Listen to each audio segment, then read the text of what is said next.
The Windsor Hotel ballroom glittered with a kind of understated elegance that whispered money rather than shouted it. I stood near the champagne fountain in my carefully chosen black dress, professional but forgettable, exactly how my father preferred me to appear at these events. "Ah, the Nakamura delegation," my father, William Brennan, announced to his circle of associates, his voice carrying that particular tone of a man who'd never doubted his place in the world. "Let me introduce my family. This is my son, Marcus, the future CEO of Brennan Industries." Marcus straightened his shoulders, preening under the attention. At 28, he'd been the heir apparent since birth, groomed for leadership despite showing more interest in his golf handicap than profit margins. "And this is my daughter Emma," Dad continued, his hand barely gesturing in my direction. "She helps with filing." Filing. 7 years of strategic planning, 3 years of managing our Asian Pacific operations remotely, and an MBA from Wharton reduced to filing. I maintained my practiced smile, the one that said I was harmless, decorative, and properly aware of my place. Mr. Tanaka, the head of Nakamura Corporation, studied me with dark, intelligent eyes. His team stood behind him. 5 executives I'd been corresponding with for 3 years, though they'd never seen my face. Only my work. "Miss Brennan," Mr. Tanaka said, bowing slightly. "A pleasure to finally meet you." "The pleasure is mine, Tanaka-san," I replied in perfect Japanese, returning the bow at the precise angle required by his status. My father's eyebrows rose slightly, the first crack in his composed facade. "I didn't know you spoke Japanese, Emma." There was so much he didn't know, like the fact that I'd been running our entire Asian Pacific division from my filing room for 3 years, or that the 40% growth in that sector wasn't Marcus's achievement, it was mine. Just a few phrases, I lied smoothly, switching back to English. "I like to make our international guests feel welcome." "How thoughtful," my father said, already dismissing me as he turned back to Mr. Tanaka. "Now, about the Yokohama expansion, Marcus has some excellent ideas." Marcus launched into his prepared speech, the one I'd written for him last week. I watched Mr. Tanaka's expression remain politely neutral as my brother butchered the pronunciation of every Japanese term and confused Yokohama with Osaka twice. I excused myself, ostensibly to check on the catering, but really to avoid watching my work filtered through my brother's mediocrity. In the hallway, I pulled out my phone to find several urgent emails from Takeshi Yamamoto, Nakamura Corporation's CFO. EB, his message read, using the initials I'd hidden behind for 3 years. "The presentation is concerning. Is this really the strategy we discussed? Your brother seems confused about basic logistics." I typed back quickly, "Technical difficulties with communication. We'll send clarification tomorrow." "Emma?" A voice behind me made me turn. James Chen, our VP of Operations and one of the few people who knew the truth about my role, stood there looking amused. Hiding from the festivities. "Just checking on a few things," I said, showing him my phone. His expression grew serious. "How long are you going to keep this up? Letting Marcus take credit while you run half the company from the shadows?" "As long as necessary. Your father just introduced you as a filing clerk." To Tanaka. "To the man whose business you've personally grown by 40%. "I know. It's insulting." "It's strategic," I corrected. "Dad's not ready for a daughter in leadership, but the company needs the work done. So I do it quietly." James shook his head. "What happens when Tanaka finds out?" "The Japanese value honesty and relationship building. This deception won't matter if the numbers stay good." But even as I said it, doubt crept in. 3 years of shadow leadership had taken its toll. Watching Marcus accept accolades for my strategies, hearing my father dismiss my contributions, pretending to be less than I was, it was exhausting. We returned to the ballroom where the formal presentation was beginning. Marcus stood at the podium, clicking through slides I'd designed, reading words I'd written, taking credit for relationships I built. "Our success in the Asian market," he declared confidently, "is due to my innovative approach to cross-cultural business." I saw several members of the Nakamura team exchange glances. Takeshi Yamamoto was frowning, studying Marcus with the intensity of someone solving a puzzle. The presentation continued for 20 minutes. Marcus stumbled over the financial projections, confused the supplier contracts, and completely mangled the timeline for the Singapore expansion. Each mistake was like a small cut, death by 1,000 errors. Finally, mercifully, it ended. The applause was polite but lukewarm. My father's jaw was tight. He knew something had gone wrong but couldn't pinpoint what. "Thank you, Marcus," Mr. Tanaka said, rising from his seat. His voice was perfectly courteous, giving nothing away. Most illuminating. However, before we proceed with any decisions about our continued partnership, I have some concerns. The room tense. The Nakamura account represented $50 million annually, nearly 30% of our international revenue.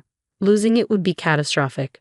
Of course, my father said smoothly. Marcus would be happy to address any concerns. Actually, Mr. Tanaka said, his gaze finding me in the crowd, I would like to hear from Miss Brennan. Every head of the room swiveled toward me. I felt my father's shock like a physical force. Emma? Dad's voice carried a warning. I'm sure Mr. Tanaka meant. I meant your daughter, Mr. Tanaka interrupted, something steel in his tone. The one who helps with filing. I walked to the front of the room, feeling like I was moving through water. 3 years of hiding, of diminishing myself, of playing the supporting role, all about to shatter. What would you like to know, Tanaka-san? I asked in Japanese. I would like to know, he replied in the same language, why the person who has been managing our account for 3 years is standing here pretending to be a file clerk.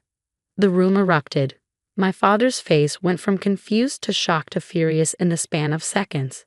Marcus looked like someone had punched him in the stomach. I don't understand, my father said in English. Emma doesn't manage accounts. She's in administrative support. Mr. Tanaka pulled out a folder, laying it on the podium. These are email communications spanning 3 years. Strategic proposals, market analysis, solutions to complex logistical problems.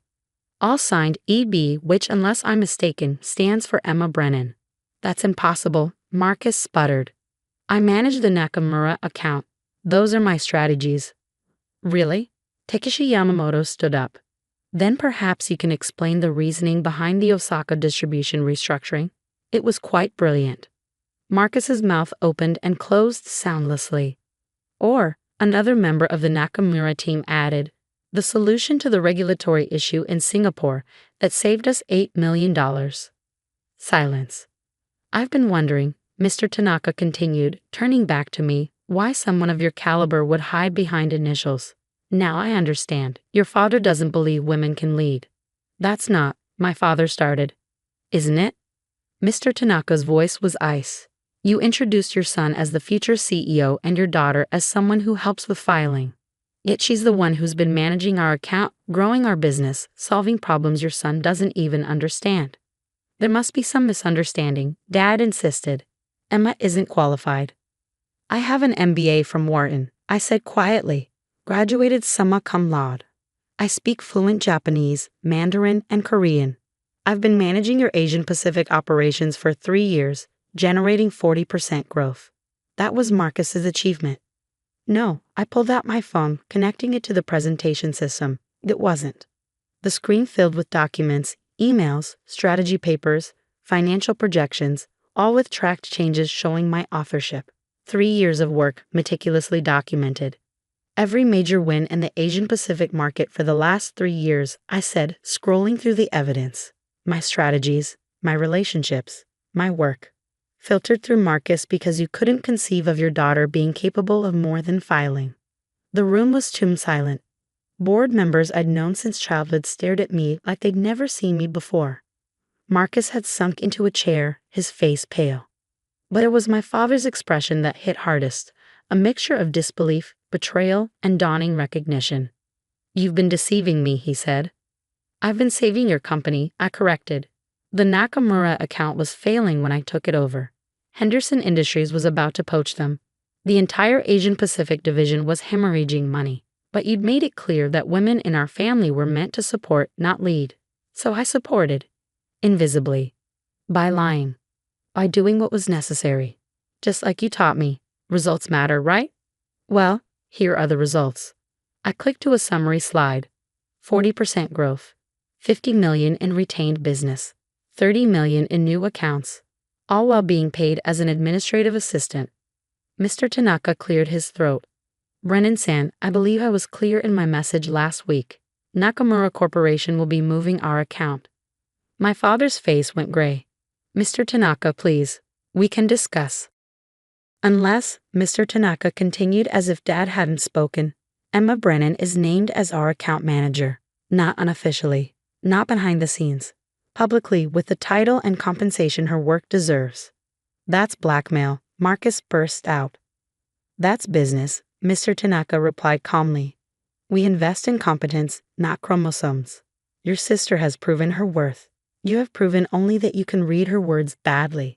The board would never approve. My father started. The board would never approve losing $50 million in revenue. Harrison Walsh, our chairman, interrupted from his table. William, I think we need to discuss this. Immediately. The next hour was chaos. Board members huddled in corners. My father and Marcus retreated to a side room with several executives. Guests murmured and gossiped. The gala transformed into the most dramatic business event of the year. I stood on the balcony, letting the cool air calm my racing heart. 3 years of secrets, spilled in minutes. The careful balance I'd maintained, being useful enough to protect the company but invisible enough to protect my father's ego, shattered beyond repair. That was quite a revelation. I turned to find Mr. Tanaka beside me, his expression thoughtful. I apologize for the deception, Tanaka-san, it was never meant to. He held up a hand. I've known for 6 months. I stared at him. What? Takeshi recognized your writing style. We investigated. E.B. Emma Brennan. Not a difficult puzzle. He smiled slightly. We were curious how long you would maintain the charade. Why didn't you say anything? Because I wanted to see what your father would do when faced with the truth. Would he embrace your talents or cling to his prejudices? He sighed. I have daughters, Emma-san, brilliant women who face similar battles. I had hoped your father would prove me wrong about American corporate culture. And now we wait. Either Brennan Industries evolves or it loses our business. Simple. Through the glass doors, I could see my father emerging from his meeting. His face was set in hard lines, aging him a decade. He scanned the room until he found me, then walked onto the balcony. Mr. Tanaka, could you give us a moment? Dad's voice was controlled, professional. Of course. Emma-san, I look forward to our official partnership. Mr. Tanaka bowed and withdrew. Silence stretched between my father and me. 28 years of relationship, and we'd never been here before. Past pretense, beyond roles, just truth hanging in the air like smoke. Vice President of Asian Pacific Operations, he said finally. That's what the board approved. Effective immediately. And Marcus will be reassigned to domestic sales, where his enthusiasm might be better suited. I nodded, waiting. You made a fool of me, he said, his voice tight, in front of clients, competitors, everyone. You made a file clerk of me, I replied, despite my qualifications, my proven results, my dedication to this company, because I'm a woman. I was protecting you. The business world is brutal. I know. I've been succeeding in it for 3 years while you weren't looking. His jaw worked. Your mother warned me this would happen. Said I was too stuck in old ways. Too proud to see what was in front of me. Mom had died when I was 15, but her voice still echoed in moments like this. She'd run her own design firm, small but successful, constantly battling my father's condescension disguised as concern. She was right, I said simply. Yes, the admission seemed to cost him. She usually was. Another silence. Inside the gala was resuming some semblance of normalcy, though clusters of people still whispered and pointed. I don't know how to do this, he admitted. How to see you as this, whatever you've become. I've become what you raised me to be, just not in the package you expected. Vice President, he said, testing the words. My daughter, the Vice President. Your daughter, the one who saved the Nakamura account. Twice. A ghost of a smile crossed his face. Your mother would be insufferably proud. Good. He turned to go, then paused. The Singapore proposal on Marcus's desk. That's yours too. All of it. It's brilliant. I know. This time his smile was real, if pained. We'll need to discuss salary, benefits, real ones, not the administrative pittance you've been accepting. James Chen has a proposal prepared. He's been advocating for this for 2 years. Of course he has. Dad shook his head. How many people knew? Everyone who bothered to look past their assumptions. He absorbed that, then straightened his shoulders, the William Brennan who'd built an empire from nothing, preparing for battle. There will be pushback. Board members who think like I did. Clients who aren't as progressive as Tanaka. Employees who've never seen a woman in real leadership here. I've been leading from the shadows for 3 years. At least now I can do it in the light. It won't be easy. It never has been. He studied me, really looked at me for perhaps the first time. Not as his daughter, not as a subordinate, but as what I'd made myself into despite his limitations. Vice President Emma Brennan, he said formally, extending his hand. Welcome to the leadership team. I shook his hand, firm and professional. Thank you. Now, should we go salvage what's left of the gala? I believe you have a new organizational structure to announce. We walked back into the ballroom together. The conversation stopped, all eyes tracking our movement. At the podium, my father cleared his throat. Ladies and gentlemen, I have an additional announcement. It seems Brennan Industries has been benefiting from hidden talent. Effective immediately, Emma Brennan will serve as Vice President of Asian Pacific Operations. The applause was scattered at first, then grew as Mr. Tanaka and his team stood, clapping deliberately. James Chen whistled. Even some board members, seeing which way the wind was blowing, joined in. Marcus sat alone at his table, staring at his untouched champagne. I'd deal with my brother later. 3 years of taking credit had left him unprepared for actual responsibility. We both have to figure out who he really was without my work to hide behind. Additionally, my father continued, his voice gaining strength.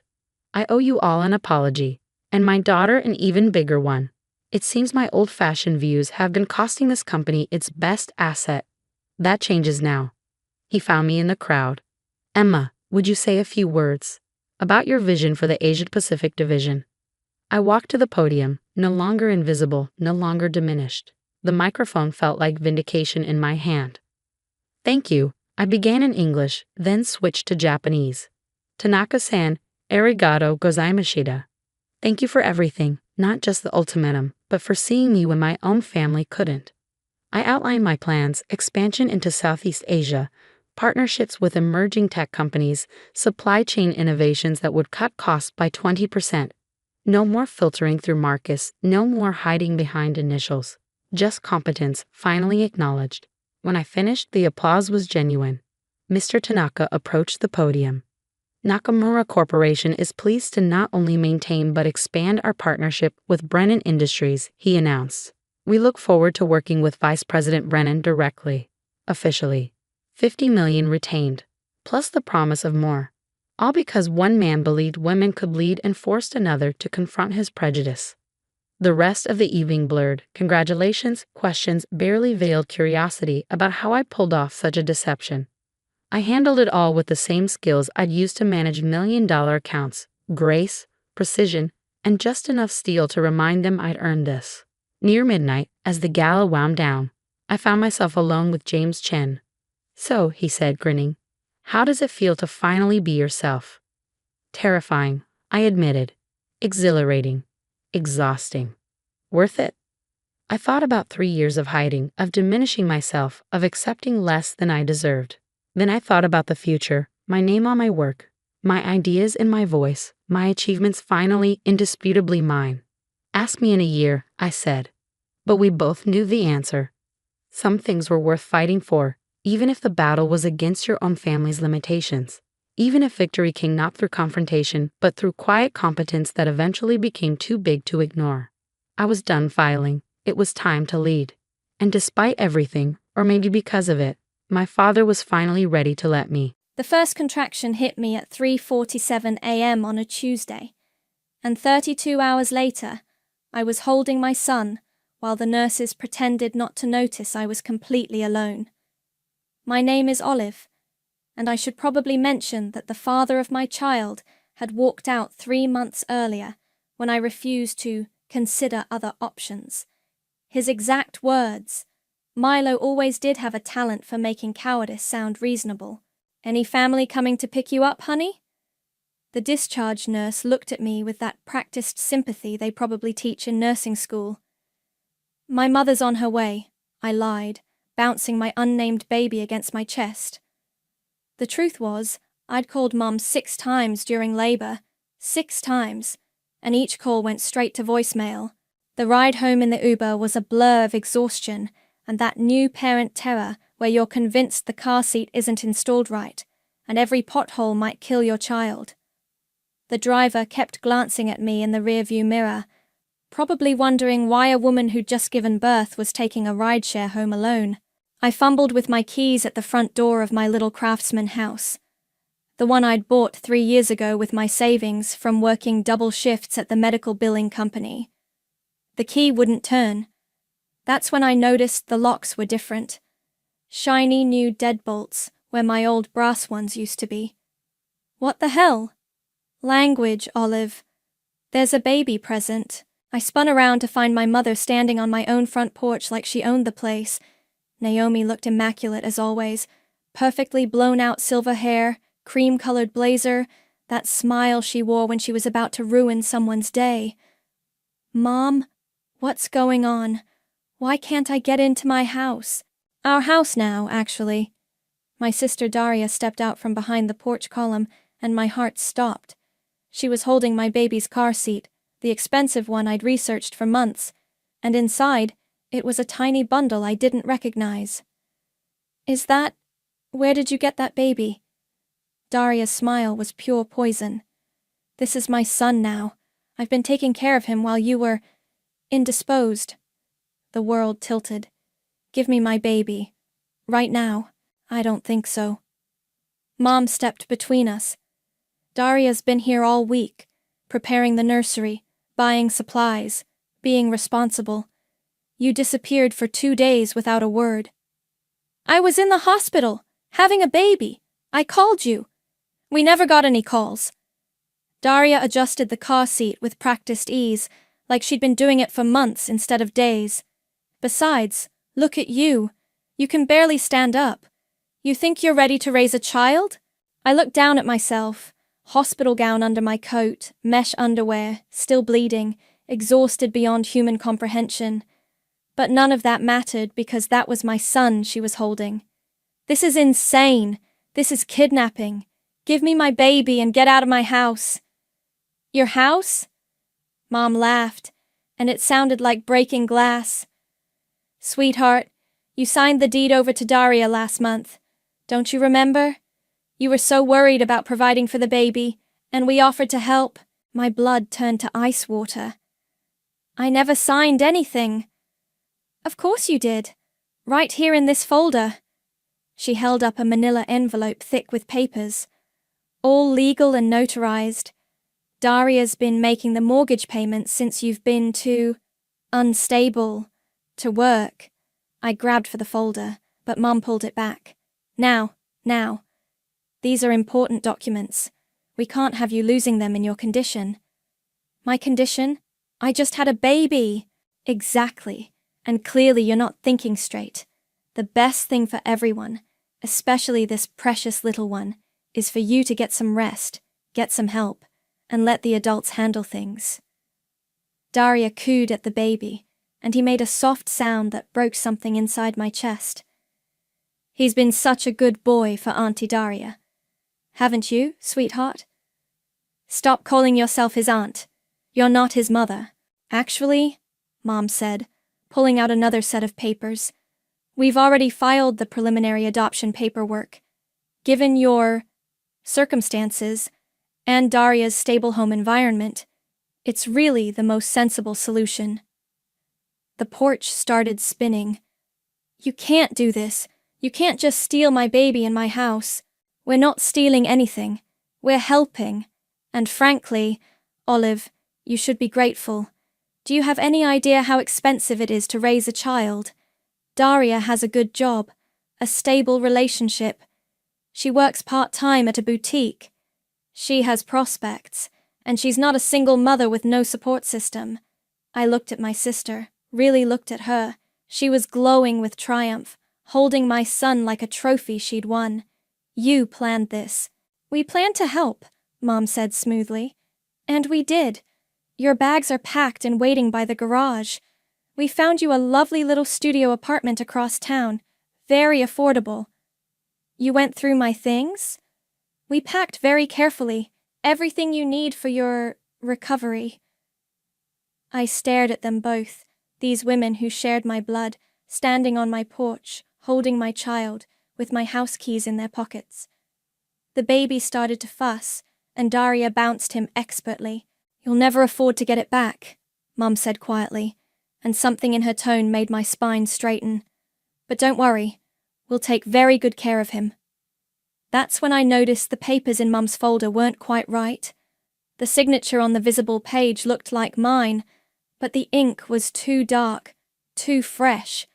And I remembered something my father had told me years ago, right before he died. "Never trust your mother with paperwork, Olive. She's got creative fingers."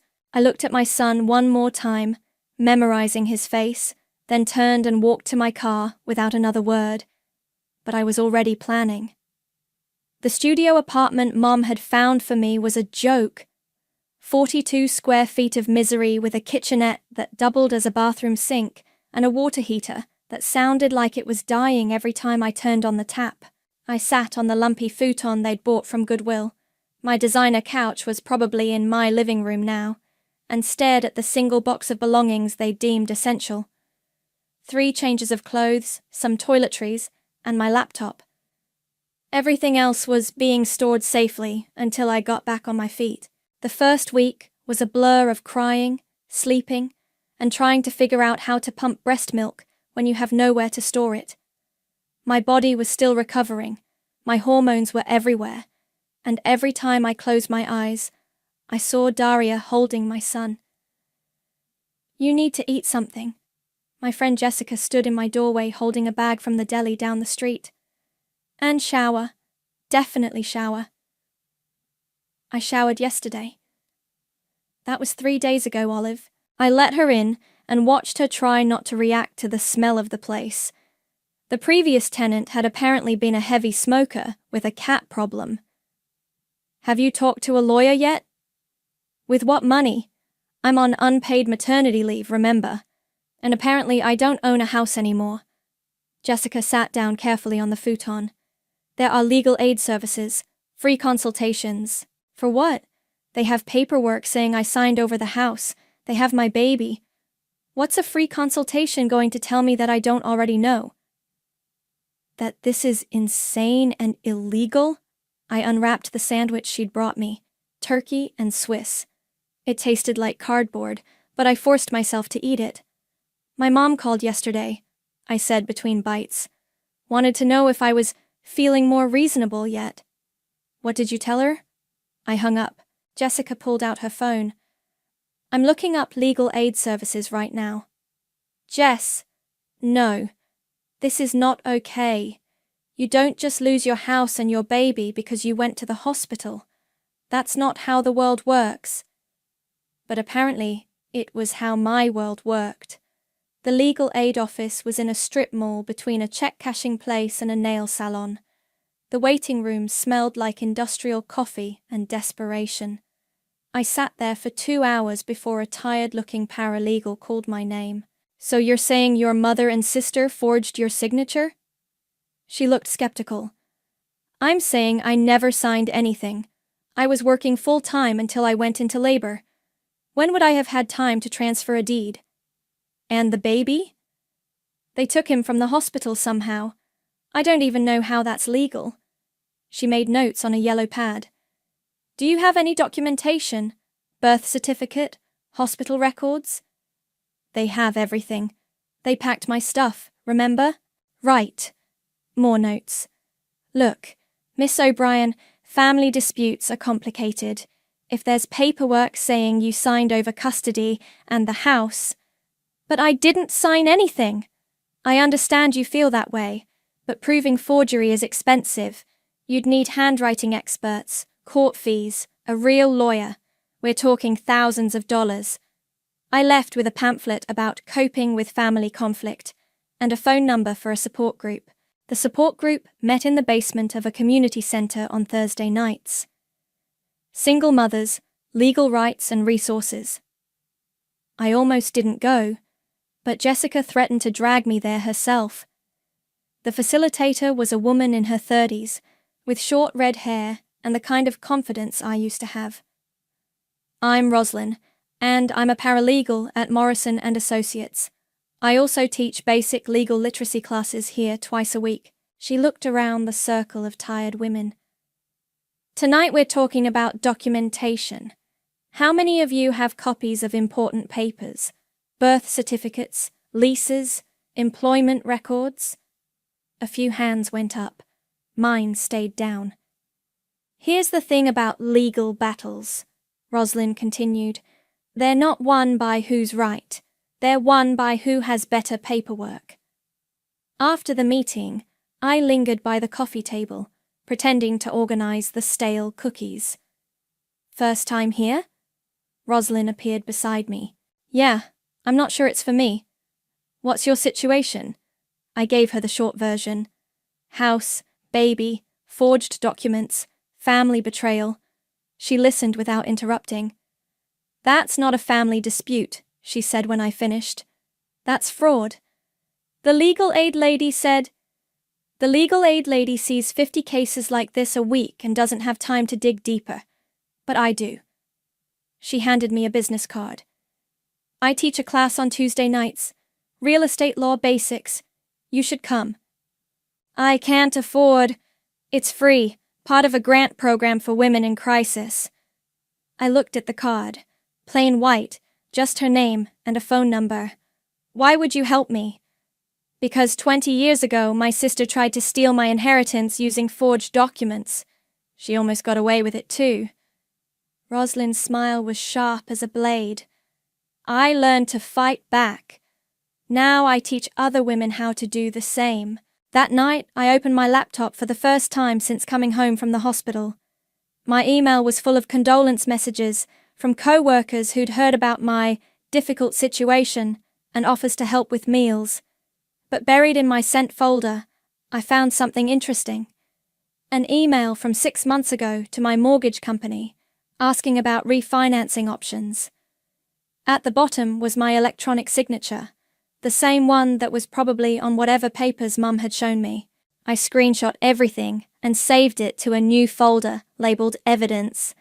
Then I signed up for Roslyn's Tuesday night class.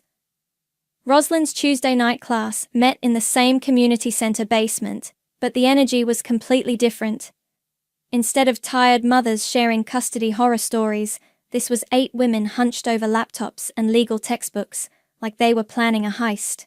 Property law is about one thing, Roslyn said, pacing in front of a whiteboard covered in diagrams. Who can prove they own what? Not who deserves it, not who needs it more. Who has the better paperwork? She stopped in front of my desk. Olive, you said your house was purchased 3 years ago? Yeah, I saved up for the down payment, got pre-approved for the mortgage, the whole thing. And your father died when? 5 years ago. Interesting timing. She made a note. Did he leave a will? Of course. Mom handled all that. I bet she did. What about a trust? Any mention of property protection clauses? I shrugged. I was grieving. I let Mom deal with the legal stuff. Big mistake. Never let someone else handle your inheritance paperwork. Ever. She turned to address the class. How many of you have actually read your parents' wills? 2 hands went up. Exactly. We trust family to handle family business, and that's where we get screwed. She handed me a stack of papers. Homework. I want you to request copies of every document related to your father's estate. Probate court keeps everything on file. After class, Roslyn pulled me aside. I did some digging on your property. Public records are fascinating. What kind of digging? The deed transfer you supposedly signed. It was notarized by someone named Marcus Webb. Ever heard of him? No. He's been dead for 2 years. My stomach dropped. What? Died of a heart attack in 2021. But according to the county records, he notarized your signature last month. She smiled like a shark. That's what we call a smoking gun. The probate court clerk looked like she'd been working there since the building was constructed. She barely glanced up when I requested copies of my father's estate documents. Elias O'Brien, deceased 2019. That'll be $40 for the full file. I handed over 2 20s, money I couldn't afford to spend, and waited while she disappeared into the back room. 20 minutes later, she returned with a thick manila folder. Everything's in there. Will, trust documents, property transfers, the works. I took the folder to a coffee shop and spread everything across a corner table. My father's will was straightforward, house and savings split between Mum and me, with specific provisions for grandchildren. But buried in the middle was something I'd never seen before. A trust document dated 6 months before his death. The language was dense and full of legal jargon, but one section made my blood run cold. In the event that the primary beneficiary, Olive O'Brien, purchases residential property using funds from this trust, said property shall be protected by an irrevocable clause preventing transfer without the beneficiary's witness consent and independent legal representation. I read it 3 times to make sure I understood. My father had set up a trust that helped me buy the house, and that trust had a clause that made it nearly impossible for anyone to steal it from me. Mom had never mentioned a trust. I called Roslyn immediately. "You need to get to my office, now." Morrison and Associates was in a glass building downtown, the kind of place where people wore expensive suits and spoke in legal Latin. Roslyn met me in the lobby. "I pulled the trust paperwork from the bank. Your father was smarter than your mother gave him credit for." She led me to a conference room and spread out documents across the polished table. "Here's what happened. Your dad set up this trust specifically to protect you from your mother. He knew she was controlling, knew she'd try to manipulate any inheritance, so he created a legal shield. But the house deed is invalid. According to this trust, you can't transfer the property without an independent lawyer present and a waiting period. Even if you had signed those papers, which you didn't, the transfer wouldn't be legal." I stared at the documents. "So I still own the house?" "You never stopped owning it. Your mother committed fraud, your sister is living in a house that isn't hers, and they're both about to learn a very expensive lesson about messing with trust law. What do we do now?" "Now we file a quiet title action to clear up the ownership, report the forged notarization to the district attorney, and request an emergency hearing for custody of your son." She grinned. "And then we watch your family's world fall apart." My phone buzzed with a text from Mum. "Daria's having the baby baptized this weekend. You're welcome to attend as a guest." I showed Roslyn the message. "Perfect timing," she said. "Nothing like a little fraud evidence with your Sunday service." That evening, I sat in my terrible studio apartment with copies of trust documents spread across my futon. For the first time in weeks, I felt something other than despair. I felt dangerous. My phone rang. Jessica. "How was the legal class?" "Educational. Very educational." "You sound different." "I am different." I looked at the trust paperwork, at my father's signature protecting me from beyond the grave. Turns out my dad was playing chess while everyone else was playing checkers. What does that mean? It means I'm about to get my house back, and my son, and my mother is going to learn what happens when you forge a dead man's notary. I hung up and opened my laptop. Time to do some research on emergency custody hearings. The war was just beginning. The key to revenge, I learned, is letting people think they've already won. I showed up at my old house on Saturday morning with a box of donuts and my best broken woman act. Daria answered the door in my favorite robe, the silk one I'd bought myself for my birthday. "Olive, what are you doing here?" "I brought breakfast for the baby." I held up the box with shaking hands. I miss him so much." Her expression softened from suspicion to pity. "Oh, honey, come in." The house looked different.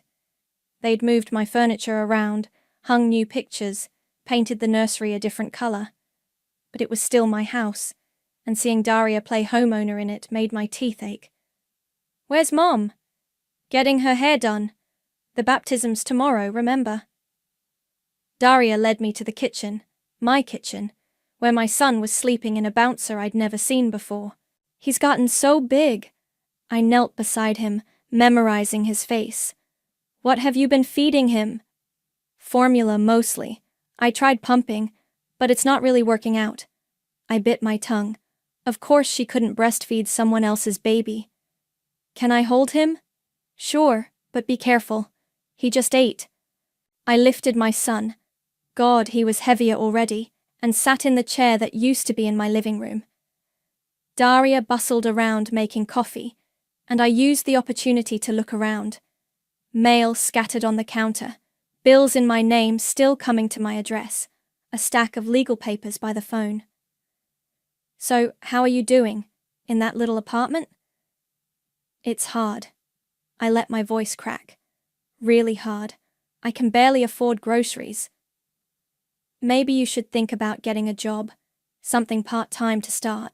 "I've been trying, but who's going to hire someone who just had a baby and has no childcare?" Daria sat across from me with her coffee. "You know, if you wanted to help out here sometimes, I could probably give you a little money, like babysitting." "Perfect." "You'd let me babysit him?" "Well, you are his birth mother, and I could use a break occasionally." I bounced the baby gently. "That would be amazing. I could come by a few times a week?" "Sure. Mum thinks it's good for you to have some purpose." Of course she did. Over the next 2 weeks, I became a regular fixture at my own house. I'd show up with coffee or groceries, play with the baby while Daria showered or ran errands, and slowly documented everything I saw. The mail pile grew bigger each day. I memorized return addresses, took pictures when no one was looking. The legal papers by the phone multiplied. Adoption forms, custody petitions, something from a family lawyer I'd never heard of. "Daria, what's all this paperwork?" She glanced over from where she was folding laundry, my baby's clothes in my old dresser. "Oh, just making everything official. Mom says we need to get all the legal stuff sorted out properly." "What kind of legal stuff?" "You know, the adoption, making sure I'm listed as his legal guardian, that sort of thing." She held up a tiny onesie. "Isn't this adorable? I bought it yesterday." "With what money?" The question slipped out before I could stop it. "I got a raise at the boutique, plus Mom's been helping out." Interesting. Mom was funding Daria's new lifestyle. The breakthrough came during my 3rd week of playing broken and desperate. I was feeding the baby while Daria took a shower, and her phone kept buzzing on the counter. The 3rd time it rang, I glanced at the screen. Marcus Webb, attorney. The dead notary had the same name as Daria's lawyer.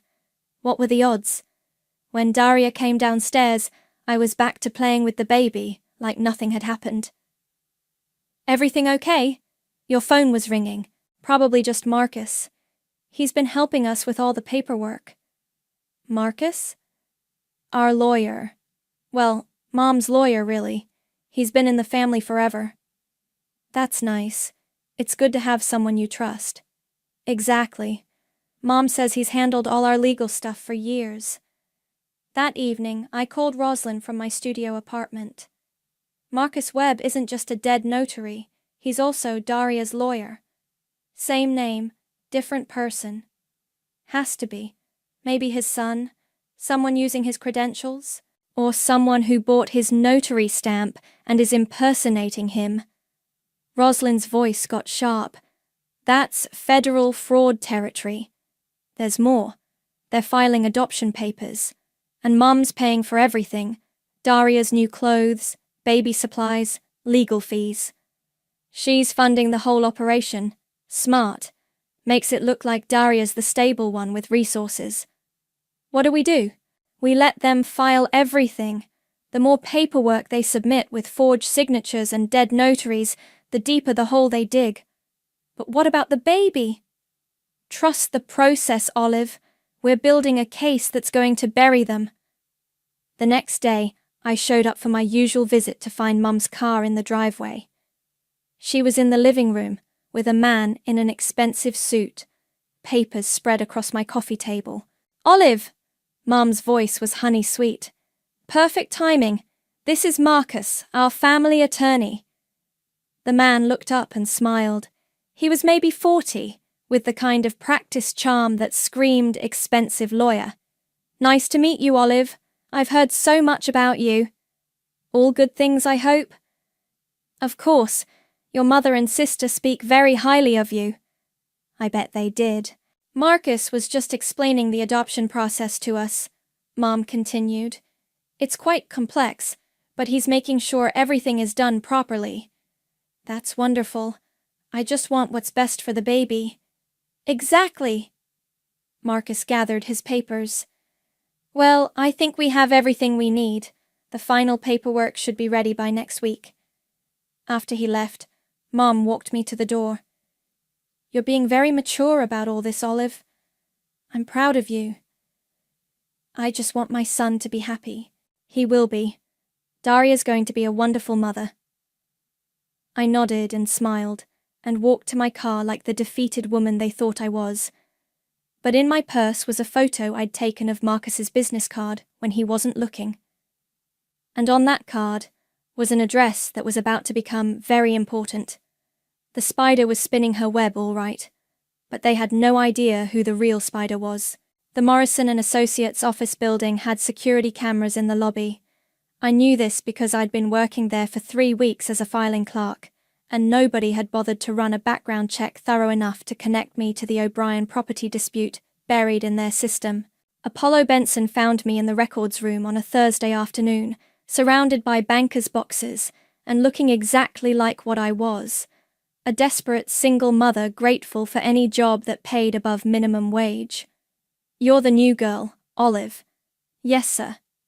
He was tall, probably mid-40s, with the kind of permanent scowl that suggested he'd seen too many messy divorces and custody battles. How are you finding the work? It's good. Thank you for the opportunity. He picked up one of the files I'd been organizing. You alphabetized these by case number instead of client name. My stomach dropped. I'm sorry, I can fix... No, don't. This actually makes more sense for cross-referencing. He set the file down and studied me. You have legal experience? Just some community college classes. Which classes? Property law, family law basics, legal research. Interesting choices for someone who just needs a job. I met his eyes. I'm a single mother. I figured I should understand my rights. Smart. He turned to leave, then paused. There's a case file on my desk. Property dispute, family fraud allegations. I could use someone to help organize the documentation. Interested? Absolutely. Good. My office tomorrow morning. That night, I called Roslyn from my studio apartment. You're playing with fire. I'm playing chess. There's a difference. Apollo Benson is one of the best family law attorneys in the state. If he figures out who you are, then he'll either fire me or help me. Either way, I'll know where I stand. And if he reports you for conflict of interest? For what? Working at a law firm while being the victim of fraud? That's not illegal. Roslyn was quiet for a moment. You've changed. Good. The old me got her house stolen. Apollo's office was corner suite impressive. Floor-to-ceiling windows, leather furniture, walls lined with law books that looked actually used. The case file on his desk was thick enough to be a novel. Sit.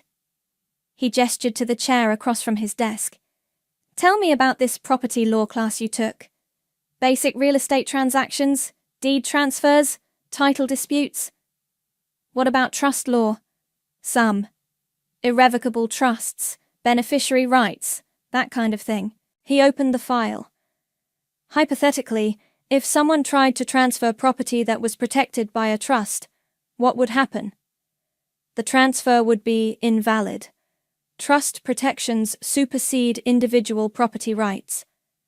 And if the transfer documents were notarized by someone who was deceased, that would be fraud, probably criminal fraud. Apollo smiled for the first time since I'd met him.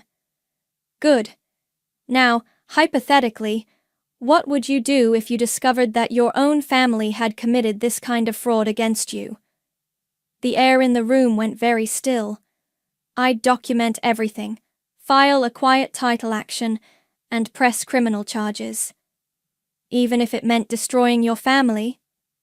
They destroyed themselves when they chose fraud over honesty. He closed the file. Olive O'Brien, property purchase 2020.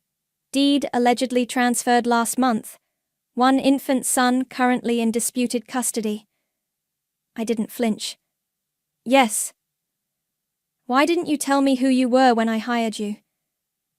Because I needed a job, and I figured you wouldn't hire someone involved in active litigation. You figured right. He leaned back in his chair. Except now I've seen your work, and you're the most organized filing clerk we've ever had. Plus you actually understand legal concepts, which puts you ahead of half our paralegals. Are you firing me? I'm promoting you to my personal research assistant, with a raise. I blinked. What? Your case is fascinating. Forged documents, dead notaries, family fraud, trust law violations. It's like a law school exam question come to life. So you'll help me? I'll supervise while you help yourself. This is your fight, Olive, but you don't have to fight it alone. He pulled out a fresh legal pad. Tell me everything, from the beginning. I spent 2 hours walking him through the whole story. The hospital, the changed locks, the forged documents, the dead notary, Marcus Webb, the lawyer who shared a name with Marcus Webb, the deceased notary. Interesting coincidence, Apollo said when I finished. You think it's his son? I think it's his widow.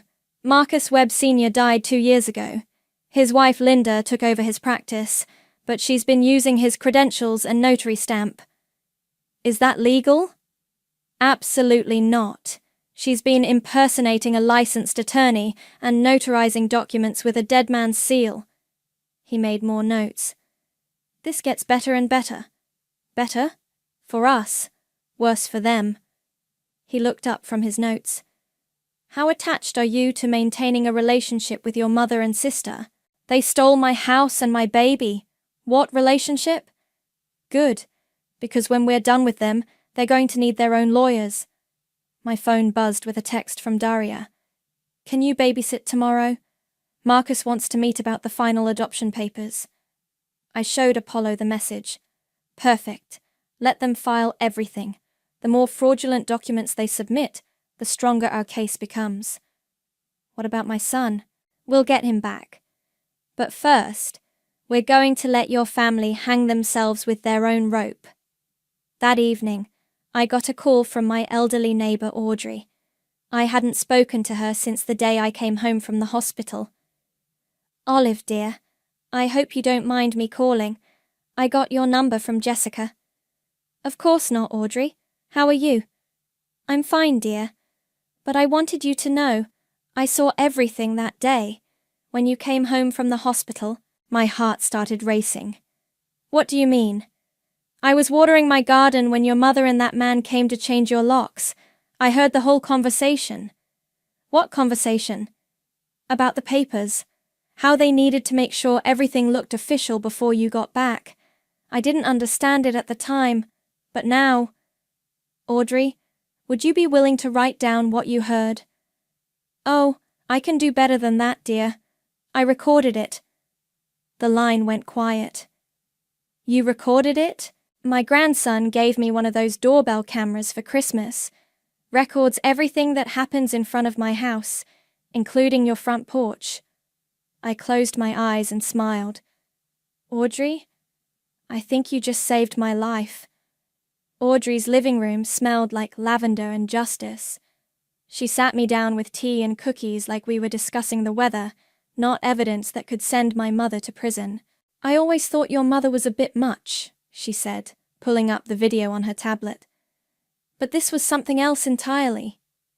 The doorbell camera footage was crystal clear. There was Mom on my front porch with a man I didn't recognize. Not Marcus Webb, the lawyer, someone else entirely. They were standing by my door with a locksmith. "Can you turn up the volume?" Audrey adjusted the settings, and suddenly I could hear everything. "Make sure you use the heavy-duty deadbolts." Mom's voice came through clearly. "I don't want her getting in before we're ready." "What about the neighbors?" the man asked. "They mind their own business. Besides, by the time anyone asks questions, we'll have all the paperwork filed." "And you're sure she signed the transfer?" Mom laughed. "She signed something. Close enough." My hands started shaking. "Audrey, this is evidence of conspiracy to commit fraud. I may be old, dear, but I watch a lot of legal dramas." The video continued. The locksmith finished installing the new locks and left. Then Mom made a phone call. "It's done. No, she's still at the hospital. Daria's picking up the baby in an hour." A pause. "Of course it's legal. I have her signature on everything." Another pause, longer this time. "Linda, I'm paying you enough to make this bulletproof. If there are problems later, that's your job to fix."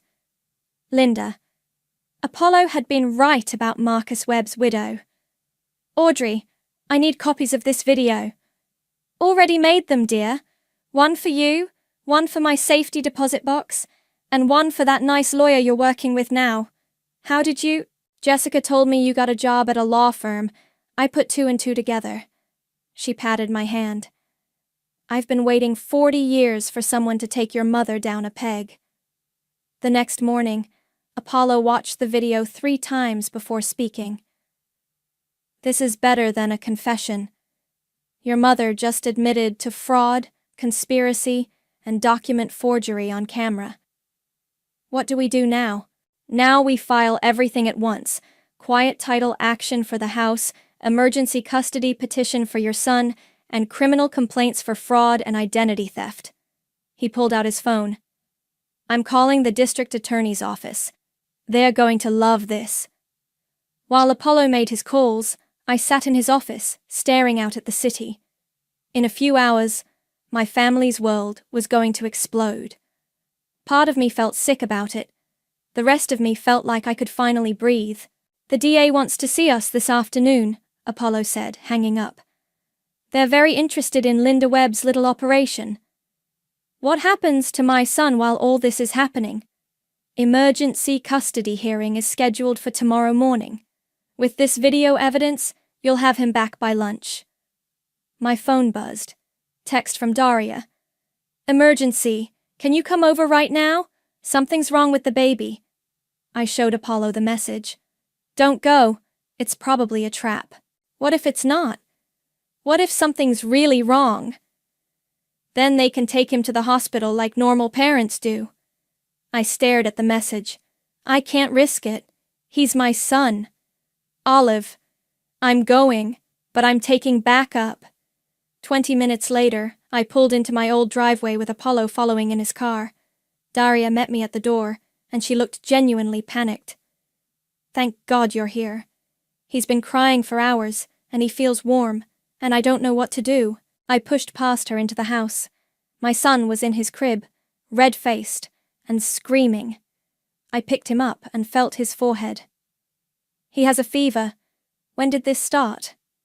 "This morning, maybe last night. I thought he was just fussy." "Did you take his temperature?" "I don't know how to use the thermometer." I stared at her. "You've had him for a month, and you don't know how to take his temperature?" "I've been learning. It's not like they give you a manual." Apollo appeared in the doorway. "Everything okay?" "The baby's sick. We need to get him to a doctor." "I'll drive," Apollo said.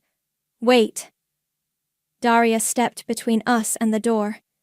"You can't just take him. I'm his legal guardian." "Actually, you're not."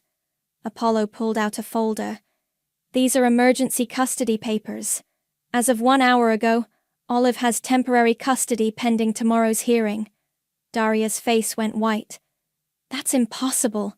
We haven't even been to court yet. Emergency hearings happen fast when there's evidence of fraud. He handed her the papers.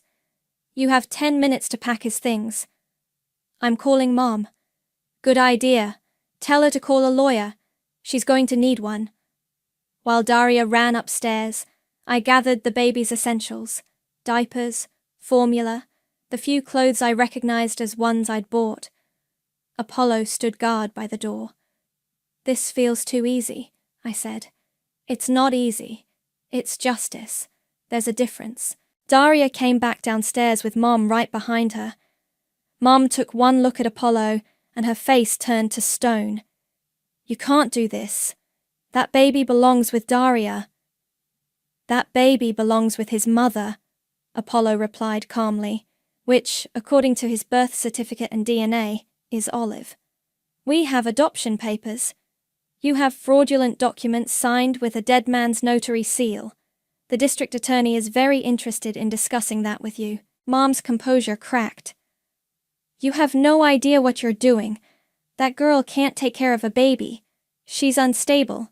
She has no money, no support system. She has a job, an apartment, and a clean legal record, unlike some people in this room. I strapped my son into his car seat, the real one I'd bought, not whatever knockoff they'd been using. He'd stopped crying and was looking up at me with those dark eyes that were exactly like mine. His name is Elias, I said to Daria, after my father, in case you were wondering. Olive, please. Don't do this. We're family. I looked at her standing in my living room, wearing my clothes, surrounded by my furniture, holding fraudulent papers that were supposed to steal my life. No, I said. We're not. Apollo and I walked out of my house, carrying my son and a diaper bag full of evidence. Tomorrow, I'd get the keys back. Tonight, I was taking my baby home. The courthouse smelled like floor wax and broken dreams. I sat in the front row with Elias sleeping in my arms, watching Mom and Daria huddle with their new lawyer, a nervous-looking man who kept checking his phone like he was expecting bad news. Linda Webb sat 3 rows behind them, handcuffed to a bailiff. The district attorney had arrested her that morning for operating a fraudulent notary service. Apparently, she'd been forging documents for half the county. All rise for the Honorable Judge Patricia Martinez.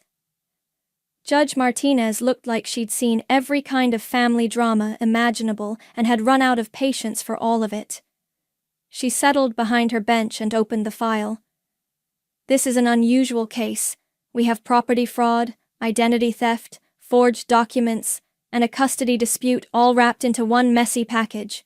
She looked over her glasses at the lawyers. Mr. Benson, you're representing the plaintiff? Apollo stood. Yes, Your Honor. Olive O'Brien, seeking to reclaim her unlawfully transferred property and establish custody of her minor son. And you are? She nodded toward Mom's lawyer. David Chen, representing Naomi and Daria O'Brien. Mr. Chen, I've reviewed the evidence submitted by the plaintiff.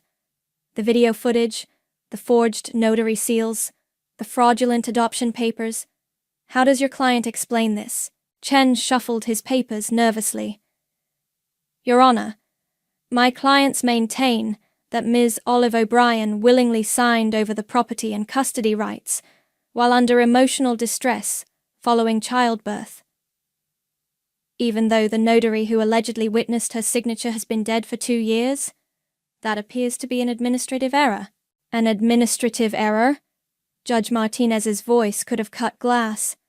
Mr. Chen, are you seriously arguing that your clients accidentally used a dead man's notary seal by mistake? Mom leaned forward and whispered something urgent in Chen's ear.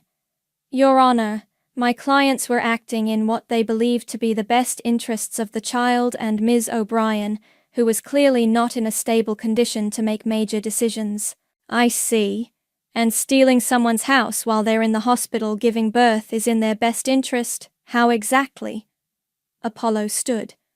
Your Honor, if I may present the evidence. For the next hour, Apollo methodically destroyed every lie my family had built. The trust documents proving I still owned the house.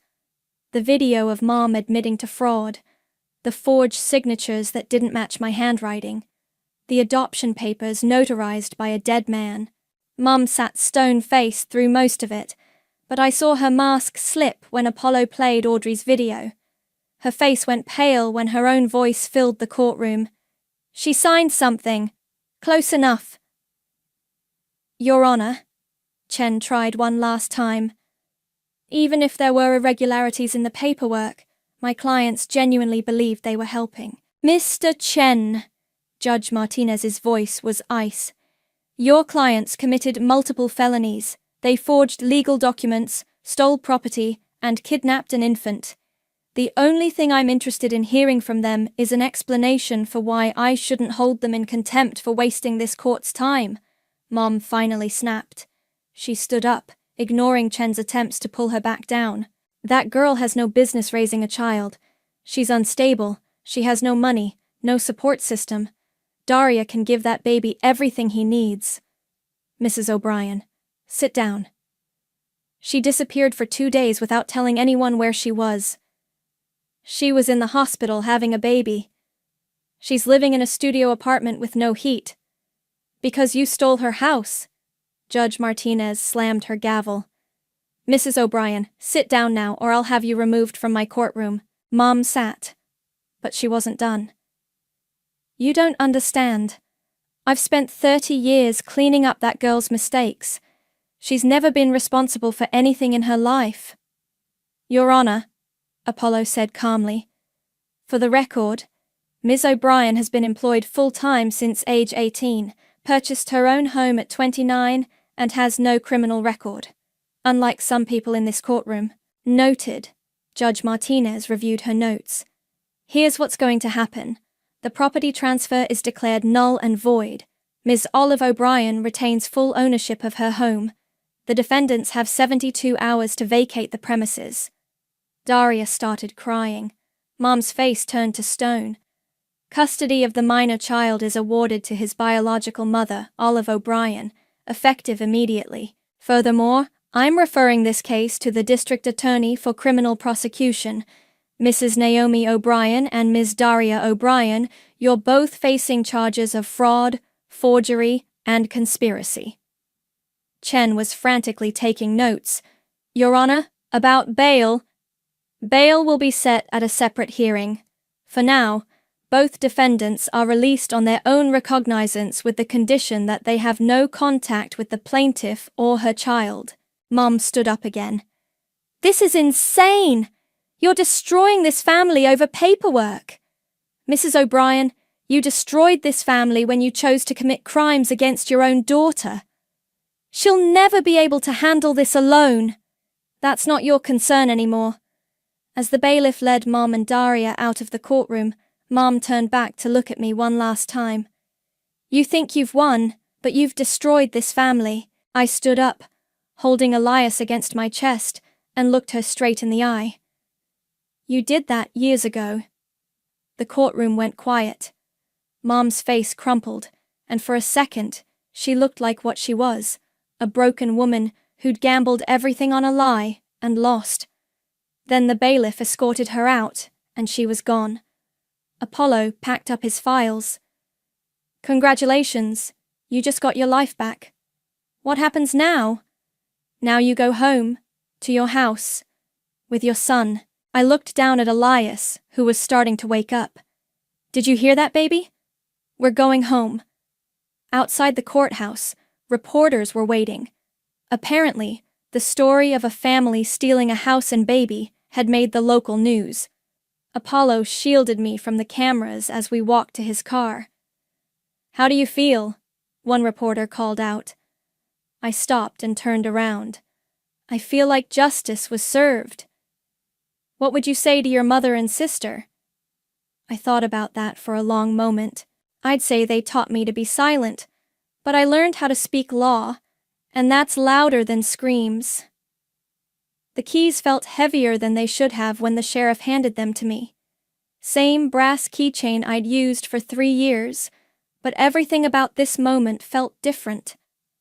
"House is clear," Deputy Rodriguez said, checking his clipboard. They removed all personal belongings as ordered.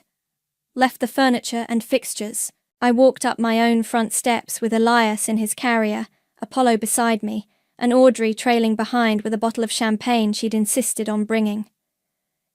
"Go on," Apollo said. "Open your door." The key turned smoothly in the new lock, the one Mom had installed to keep me out. The irony wasn't lost on me. Inside, the house looked like a crime scene. Not damaged, just empty of life. They'd taken their clothes, their personal items, the baby gear they'd bought, but my furniture was still there. My books, my pictures back on the walls where they belonged. "They cleaned," Audrey observed, running her finger along the mantel. "Thoroughly." "Guilt cleaning," Apollo said. "Classic behavior when people know they're about to face consequences." I set Elias's carrier on the coffee table and looked around. It was my house, but it didn't feel like home yet. Too many ghosts, too much betrayal soaked into the walls. "This is going to take some getting used to," I said. "Want me to stay for a while?" Apollo asked. "Make sure everything's secure?" "No, but thank you. For everything." He handed me a business card. "My direct number. If they violate the restraining order, if you need anything legal, call me immediately." After he left, Audrey helped me unpack Elias's things in the nursery. They'd painted it yellow, neutral, safe, boring. I made a mental note to repaint it blue. "You know," Audrey said, folding tiny onesies into the dresser, "I never liked your mother." "Really? You never said anything?" "Wasn't my place, but she had that look, you know? Like she was always calculating something." "She was. I just never realized I was part of the equation." My phone buzzed. Text from an unknown number. "Please call me. We need to talk. Daria." I showed Audrey the message. "Block the number," she said immediately. "The judge said no contact." "I know. But nothing. That girl made her choice when she stole your baby." I blocked the number and deleted the message. 20 minutes later, there was a knock at the door. Through the peephole, I saw Daria standing on my porch, looking smaller than I'd ever seen her. I opened the door, but didn't invite her in. "You're violating the restraining order." "I know. I needed to see you." "Why?" "To apologize. To explain." "There's nothing to explain. You stole my house and my baby." "I was jealous." The words came out in a rush. "You had everything I wanted. Your own place, independence, and then the baby. I thought if I could just have what you had, I'd finally be happy." "So, you decided to take it. Mom said you weren't ready, that you'd thank us later." "And you believed her?" Daria's face crumpled. I wanted to believe her. It was easier than admitting I was destroying my sister's life because I was jealous. I looked at her standing there in clothes I didn't recognize, probably bought with money from selling my belongings, and felt nothing. No anger, no sadness, no family connection, just emptiness. "I can't forgive you." "I know. I just wanted you to know that I'm sorry." "Okay, now leave." "Olive, leave or I call the police." She left. That evening, I sat in my living room with Elias sleeping in my arms and called Jessica. "How does it feel to be home?" "Strange, like I'm house-sitting for myself." "That'll pass. You want me to come over? Bring dinner?" "Actually, yeah, that would be nice." "Chinese or pizza?" "Pizza, definitely pizza." While I waited for Jessica, I walked through each room, reclaiming my space. In the master bedroom, I found something they'd missed. A framed photo of me and Dad from my college graduation, tucked behind the dresser. "Look, Elias," I said, showing him the picture. "That's your grandfather. He would have loved you." Elias made a soft sound and grabbed at the frame with his tiny fingers. He's the one who protected us, you know. Even after he died, he made sure we'd be okay. The doorbell rang. Jessica with pizza, wine, and the biggest smile I'd seen in months. "Welcome home," she said, hugging me carefully around the baby. We ate pizza on my couch, drank wine from my glasses, and talked about everything except the trial. For the first time in weeks, I felt normal. "So what's next?" Jessica asked, refilling our glasses. "I don't know. Keep working for Apollo, raise my son, maybe repaint the nursery." "What color?" "Blue. Definitely blue." "Good choice." As Jessica was leaving, she turned back. "You know what I'm proudest of?" "What?" "You didn't let them break you. You got angry instead. Anger's useful. It has focus. Your dad would be proud." "Yeah, I think he would be." I locked the door behind her, my door, my lock, my choice, and carried Elias upstairs to the nursery. The yellow walls looked different in the lamplight, softer somehow. "Tomorrow we'll pick out paint colors," I told him as I changed his diaper. "Maybe some new furniture too. Make this room ours."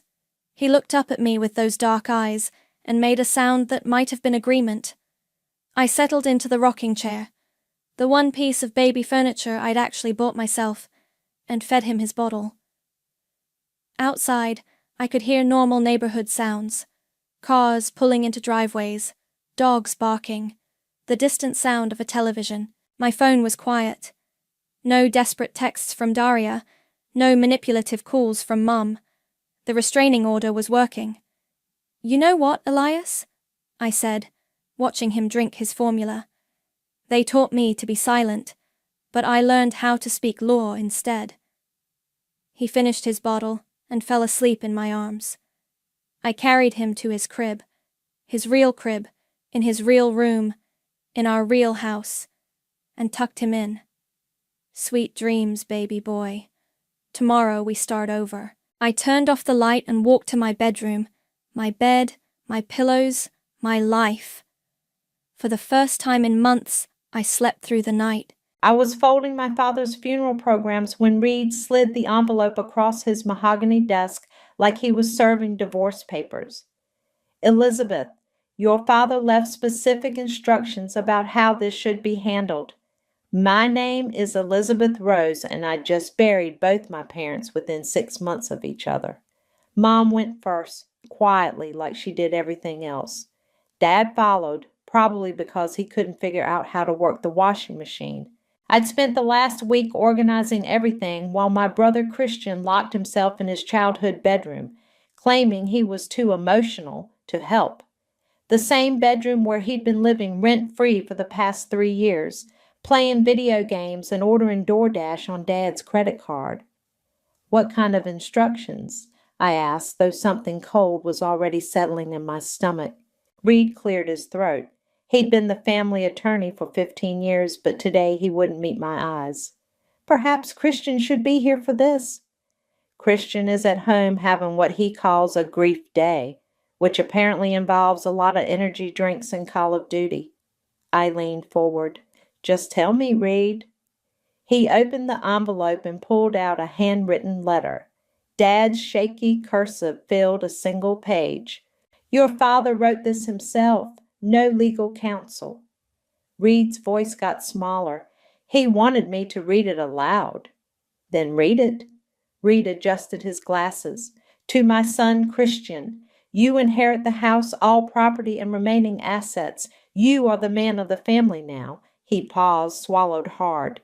"To Elizabeth, you have always been a good daughter, but a woman cannot carry on the Rose name or legacy. This is how it must be." The words hit like ice water. I sat perfectly still, watching Reed's face turn red. "There's more," he whispered. "Elizabeth, you are excluded from inheritance as you are a woman and will someday belong to another man's family." The silence stretched until I could hear the wall clock ticking. Reed was sweating now, probably wondering if I'd scream or cry or flip his desk over. Instead, I laughed. "Elizabeth?" Reed looked terrified. Sorry, it's just, I wiped my eyes. It's exactly what I expected, and it was. 33 years of watching Dad light up when Christian walked into a room. 33 years of, Elizabeth will help with that, while Christian got to just exist. When I graduated summa cum laude, Dad said, "That's nice, honey." When Christian barely scraped through community college, we had a party. "So Christian gets everything," I said. "The house, Dad's savings, Mom's jewelry?" "Yes. And I get a lecture about belonging to some future husband." Reed nodded miserably. The office door burst open and Christian stumbled in, still wearing yesterday's t-shirt. His eyes were red-rimmed, but I couldn't tell if it was from crying or staring at screens. "Reed called me," he said, trying to look solemn. "This is so hard, you know. But I guess Dad knew I'd be responsible with everything." Responsible. This from someone who'd never paid a bill in his life. "The house needs work," Christian continued, settling into the chair next to me like he owned the place, which apparently he now did. "But I've got big plans. Maybe turn it into rental units or something. Finally do something important with it." "Rental units," I repeated. "Yeah, you know, passive income. Dad always said I had a head for business." Reed was staring at his desk like he wanted to crawl under it. "Well," I said, standing up, "congratulations, Christian. You're finally getting everything you deserve." Christian beamed. "Thanks, Liz. I know this is probably hard for you, but Dad knew what he was doing. It's just how things work, you know? Traditional families and all that." "Traditional," I said. "Right." I shook Reed's sweaty hand and headed for the door. "Elizabeth," Reed called after me, "if you want to contest this—" "No need," I said, turning back with a smile that made both men shift uncomfortably. "I think everything will work out exactly as it should." Walking to my car, I pulled out my phone and scrolled to a contact I hadn't called in months. First National Bank, Safety Deposit Services. Time to visit Box 247. Time to remind everyone who actually owned the ground they were standing on. The bank vault felt like a tomb, all concrete and fluorescent lights. I hadn't been down here in 2 years, but my key still worked perfectly. "Take your time, Ms. Rose," the bank employee said, leaving me alone with Box 247. Inside, underneath my college transcripts and birth certificate, was a manila folder marked Rose Property 2014. I pulled it out and there it was, the land deed with my signature, clear as day, 10 years ago. I was 23, working 3 tutoring jobs and living in a studio apartment that smelled like the Chinese restaurant downstairs. Mom called me crying. "Elizabeth, honey, we need help. The bank is threatening foreclosure."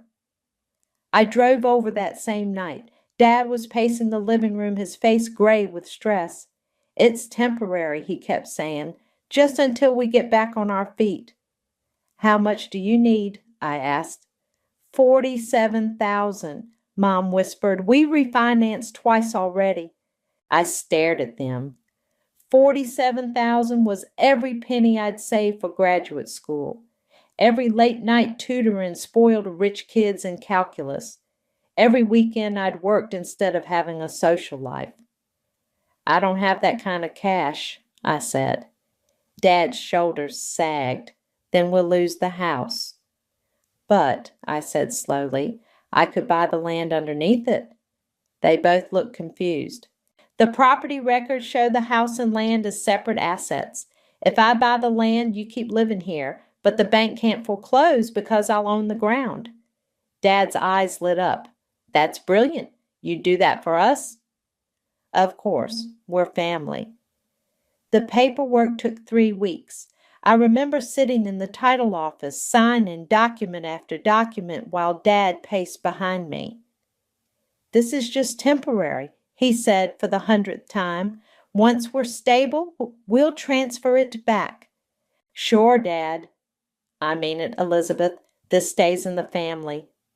The title clerk, a tired-looking woman named Janet, glanced up at him. "Sir, the deed will be in your daughter's name. Any future transfers would require her signature." "Right, right. But she's family. She'll do what's right." Janet looked at me. "Miss, do you understand you'll be the legal owner of this property?" "I understand." Dad clapped my shoulder. "My smart girl. Always solving problems. Always solving problems." That became my role. When the water heater died, I paid for it. When Christian wrecked his car, I covered the insurance deductible. When Mom needed surgery, I maxed out my credit cards. And every time Dad would say the same thing. "We're all family here. We take care of each other." But when Christian dropped out of college, Dad said, "Boys mature slower. He'll find his way." When I got promoted to senior analyst, Dad said, "That's nice, honey. Is there any dessert left?" Back in the vault, I photographed every page of the deed with my phone.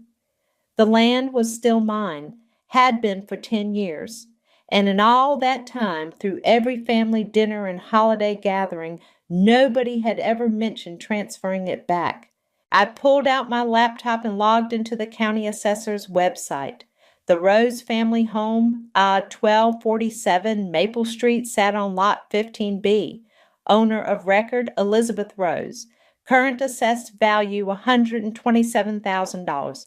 I opened a new browser tab and searched for certified mail services. 20 minutes later, I was back in my car with a manila envelope addressed to Christian Rose, 1247 Maple Street. Inside was a single sheet of paper, notice of property ownership. "Dear Christian, this letter serves as formal notification that the land beneath 1247 Maple Street is owned by Elizabeth Rose. Deed recorded 03/15/2014, Book 847, page 23. Any sale, transfer, or modification of the property must be approved by the landowner. Please contact me before proceeding with any real estate transactions. Sincerely, Elizabeth Rose, legal property owner."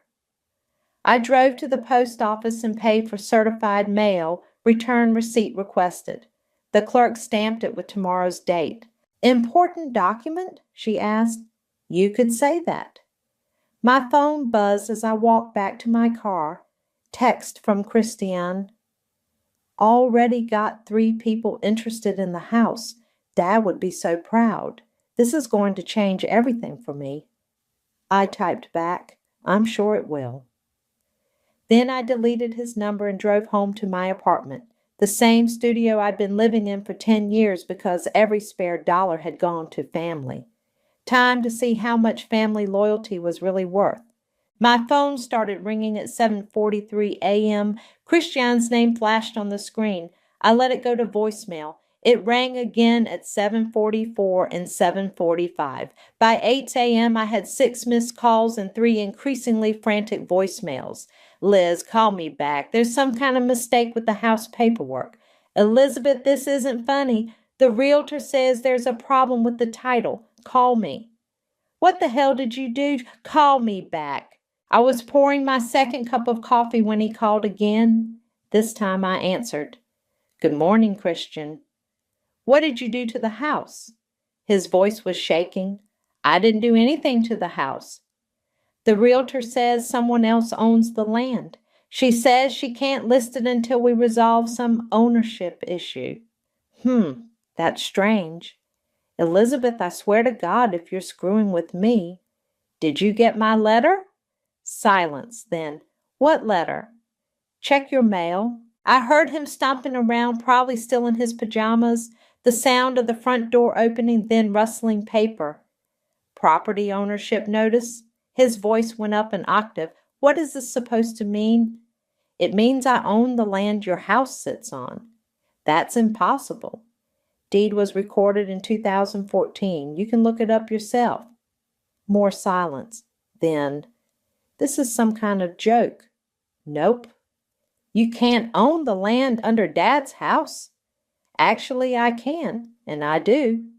But But Dad left me everything. He left you the house. I already owned the land. I could hear him breathing hard. This is insane. You're my sister. I am. And you're my brother who just inherited everything while I got a lecture about belonging to some future husband. That's different. Dad was just being traditional. Traditional enough to cut me out completely, not traditional enough to remember who saved the property in the first place. You saved it? 10 years ago, when you were failing community college and Mom and Dad were about to lose everything to foreclosure. I bought the land with my graduate school money. I don't remember that. You wouldn't. You were too busy playing Xbox. His voice got nasty. So what? You want me to thank you? Fine, thanks. Now sign whatever I need to sell this place. No. What do you mean, no? I mean, no. I'm not signing anything. Elizabeth, be reasonable. I need this money. I've got plans. What plans? More video games. I'm starting a business. With what skills? I don't have to explain myself to you. He was yelling now. Just fix this.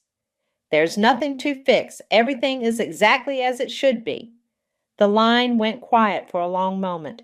When he spoke again, his voice was different, calculating. How much do you want?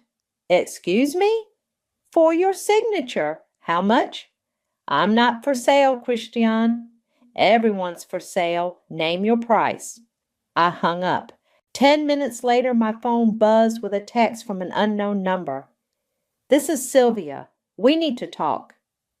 My cousin Sylvia, Dad's sister's daughter, who'd always treated family gatherings like networking events. I texted back, about what? About you destroying Christian's inheritance over some petty grudge. Not petty, not a grudge, just business. He's family, Elizabeth. This is cruel. So was cutting me out of the will for having ovaries. Your father had his reasons. His reason was sexism. You're being dramatic. Christian needs this money more than you do. I stared at that text for a full minute. Why? Because he's a man? Because he doesn't have a career like you do. He doesn't have a career because he's never tried to get one. Not everyone is as driven as you, Elizabeth. Some people need help. I gave help for 10 years. I'm done. Think about what your parents would want. They made what they wanted very clear. My phone rang again, Christian. Sylvia says you're being unreasonable. Sylvia should mind her own business. She's trying to help. She says there might be legal ways to challenge your ownership. Let me save you some money, Christian. There aren't. We'll see about that. Yes, we will. This isn't over, Elizabeth. No, it's not. I hung up and blocked his number. That evening, I found an envelope slipped under my apartment door. No return address. Inside was a single sheet of paper with words cut from magazines, like some kind of ransom note. Do the right thing or else. I took a picture of it and saved it to a folder on my phone labeled Evidence. Then I poured myself a glass of wine and started researching real estate attorneys. If they wanted to play games, I'd make sure I was playing to win. Margaret Vance had the kind of office that screamed, I win cases, floor-to-ceiling law books, diplomas covering one wall, and a handshake that could crack walnuts. So, she said, settling behind her desk, someone's trying to intimidate you into giving up property you legally own. That's the short version. And the long version involves family inheritance drama and anonymous threats. I slid the magazine cutout letter across her desk. This was under my door yesterday. Margaret examined it with reading glasses. Charming, very 1970s serial killer chic. She looked up. Have you reported this to police? Not yet. I wanted to understand my legal position first. Smart. Let's start with the property deed. I handed over the folder. Margaret spread the documents across her desk like she was reading tarot cards. This is solid, she said after 10 minutes. Recorded properly. Taxes current. No liens or encumbrances. You own this land, free and clear. So Christian can't force me to sell? Not unless you sign. And based on what you've told me about the inheritance situation, I'd recommend building a fortress of documentation. What kind of documentation? Margaret pulled out a legal pad. Bank records showing you paid for the land, any correspondence about the original arrangement, evidence of financial support you provided to your parents over the years. I have all of that. Good. Because if your brother tries to claim fraud or undue influence, we'll need to show this was a legitimate transaction. I spent the next 3 hours in Margaret's conference room organizing 10 years of financial records, bank statements showing the $47,000 withdrawal, receipts for home repairs I'd paid for, credit card statements covering Mom's medical bills. Jesus, Margaret said, reviewing the pile. You've been their personal ATM. Family takes care of family. That's what Dad always said. Apparently that philosophy had some gender restrictions. My phone buzzed. Text from Luna, my coworker. Can you call me? Something weird happened at work. I stepped into the hallway. Luna, what's wrong? Someone called asking about you. Said they were doing a background check for a potential business partnership. What kind of questions? Weird stuff, like whether you'd ever mentioned having financial problems, whether you seemed desperate for money, whether you'd ever talked about your family's finances. My stomach dropped. What did you tell them? Nothing. I hung up. But Elizabeth, it felt like they were fishing for dirt. Did they give a name? Some guy named Marcus said he was from a private investigation firm. I walked back into Margaret's office. They're hiring investigators. Margaret didn't look surprised. Standard intimidation tactic. They're hoping to find something that makes you look bad. Will they find anything? Based on what I've seen, you're squeaky clean, but they might try to twist the narrative, paint you as someone who took advantage of elderly parents. Even though I saved their house? Especially because you saved their house. They'll claim you manipulated them into signing over the land. My phone rang. Unknown number. Elizabeth Rose? Who's this? Marcus Webb, Webb Investigations. I'm calling about some financial irregularities involving your parents' property. I put the call on a speaker and nodded to Margaret. What irregularities? I asked. Well, it seems there was a land transfer in 2014 that might not have been properly disclosed to all family members. The land purchase was completely legal. I'm sure it was, but sometimes these family arrangements can be complicated. I'd like to ask you a few questions. I don't think so. Ms. Rose, I'm trying to help resolve this situation amicably. Your brother is very concerned about potential fraud. Margaret leaned toward the phone. This is Margaret Vance, Ms. Rose's attorney. Any further communication should go through me. Silence, then. Of course, I'll be in touch. The line went dead. Well, Margaret said, that was faster than usual. Is this going to get ugly? It already is ugly. But here's the thing about bullies. They usually back down when you show them you're not afraid to fight. I gathered my documents. So, what's our next move? We file a preemptive motion establishing your ownership rights. Put everything on the record before they can muddy the waters with false claims. How long will that take? 2 weeks, maybe 3. Walking to my car, I called Luna back. Hey, can you do me a favor? If anyone else calls asking about me, get their information and tell them I'm unavailable. Of course. Elizabeth, are you okay? I'm fine. Just dealing with some family drama. The kind that requires lawyers? The kind that requires lawyers. That night I sat at my kitchen table organizing receipts by date. Every payment to my parents' mortgage, every utility bill I'd covered, every emergency expense I'd handled while Christian played video games. 10 years of being the responsible one. 10 years of being taken for granted. Time to show them what responsibility really looked like. The coffee shop was neutral territory. Christian had texted from a new number asking to meet like adults. He looked terrible, unshaven, wearing the same hoodie from 3 days ago. "Thanks for coming," he said, sliding into the booth across from me. "You have 15 minutes.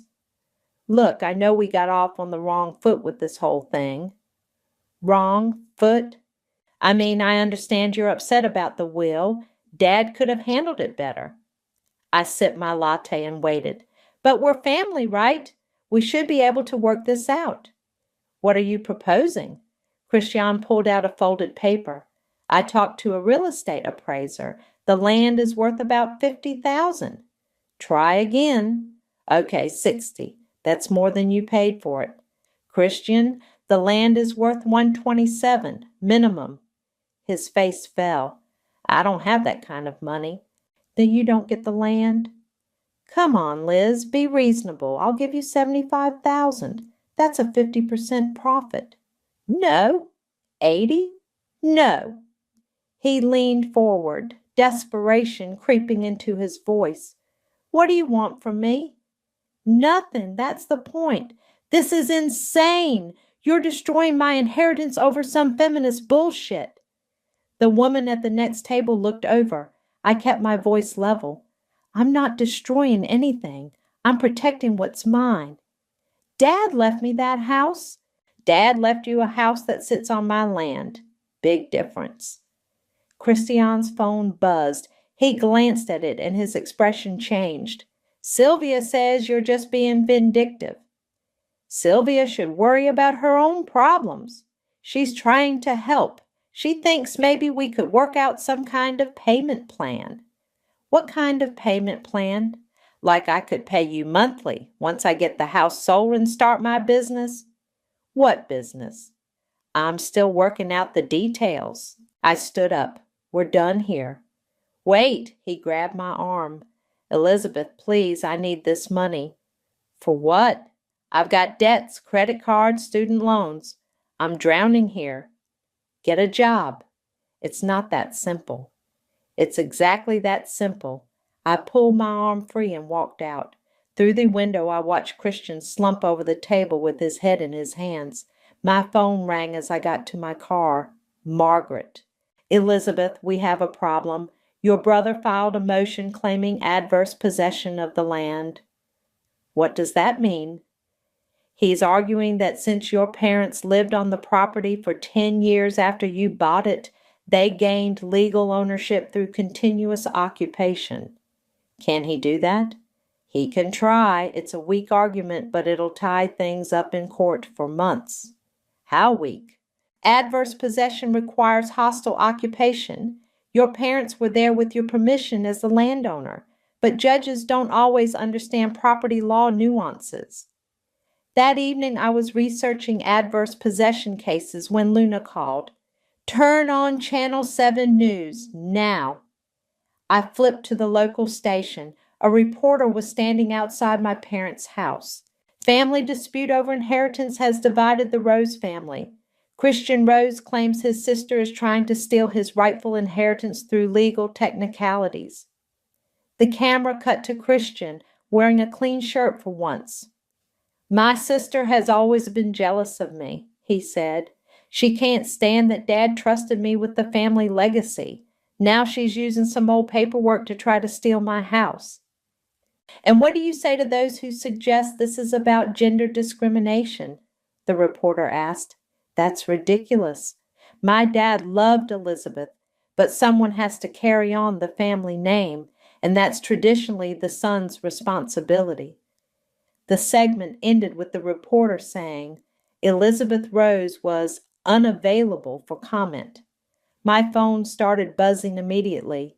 Unknown numbers, probably reporters. I turned it off and opened my laptop. Time to check something I'd been putting off.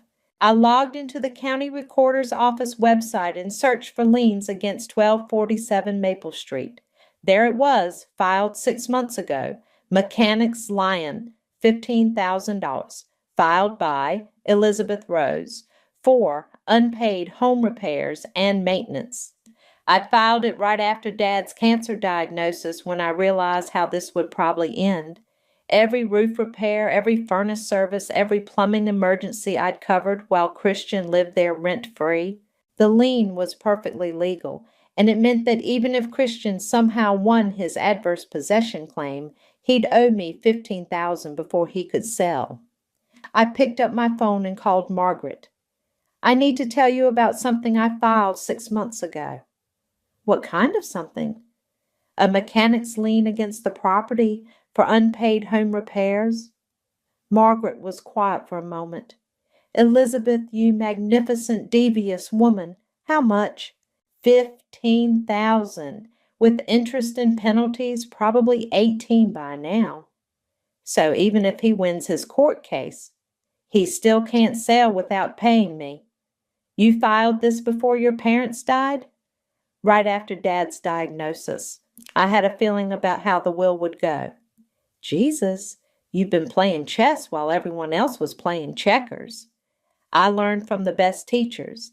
10 years of watching them plan around me taught me to plan around them. I hung up and poured myself a glass of wine. Outside my apartment window, the city lights twinkled like stars. Tomorrow, Christian would probably discover the lien. Tomorrow, the real fireworks would start. But tonight, I was exactly where I wanted to be. Reed called at 6:30 a.m., his voice shaking. Elizabeth, I need to see you. Today. It's urgent. What's wrong? I can't discuss this over the phone. Can you be here by 9? His office felt different this time. The confidence was gone, replaced by the smell of stale coffee and desperation. I'm in trouble, Reed said without preamble. The state bar is investigating me. For what? Failure to properly advise clients about property conflicts. Christian filed a complaint claiming I should have known about your land ownership before reading the will. I sat down slowly. And they're right. I should have done a title search. It's basic due diligence. Reed's hands were shaking as he opened a file cabinet. But that's not why I called you here. He pulled out a manila envelope, thick with documents. Your parents left more than just the will. There were private letters, instructions they never wanted read aloud. What kind of instructions? Reed spread 3 handwritten pages across his desk, letters to each other, about you and Christian, about their decisions. The first letter was in Mom's careful script. Melvin, I know you think this is right, but Elizabeth has done so much for us. She saved our home. She paid for my surgery. Maybe we should reconsider. Dad's response was in his aggressive scrawl. Patricia, you don't understand. Christian needs to feel like a man. If his sister outshines him, what does that make him? A woman inherits through marriage. A man builds his own legacy. The third letter made my stomach turn. Melvin, what if Elizabeth never marries? What if she ends up alone? Then she'll learn to depend on her brother like nature intended. Christian must outshine his sister to stay a man. I read that line 3 times. Christian must outshine his sister to stay a man. There's more, Reed said quietly. He pulled out another sheet. This one's from last year. Patricia, I worry we've made Christian too dependent. He doesn't work, doesn't contribute. Maybe Elizabeth deserves more recognition. It's too late to change course now. If we give Elizabeth equal treatment, Christian will never amount to anything. Better to sacrifice one child's happiness than lose them both. I set the letters down carefully. They knew exactly what they were doing. Elizabeth, I'm sorry, I should have. How long have you had these? Since the day after the funeral. They were sealed with instructions not to open them unless there were legal challenges. And you're showing them to me now because Christian's lawyer subpoenaed all documents related to the estate. These will become public record. My phone buzzed. Text from Luna. Emergency. Someone posted about you on Facebook. It's bad. I opened Facebook and searched for my name. Sylvia had posted a long rant in the local community group. I'm heartbroken to share what's happening to my cousin Christian Rose. His own sister is using legal loopholes to steal his inheritance, the family home his parents left him. Elizabeth has always been jealous of Christian's close relationship with their father. Now she's using some old paperwork to claim she owns the land under his house. This is what happens when feminism goes too far. A son can't even inherit his father's legacy without his bitter sister destroying everything. Please share this so people know what kind of person Elizabeth Rose really is. The post had 43 shares and dozens of comments. Most supportive of Christian, calling me greedy and vindictive. But a few people had done their research. Wait, didn't Elizabeth pay for her parents' medical bills? I remember seeing fundraisers.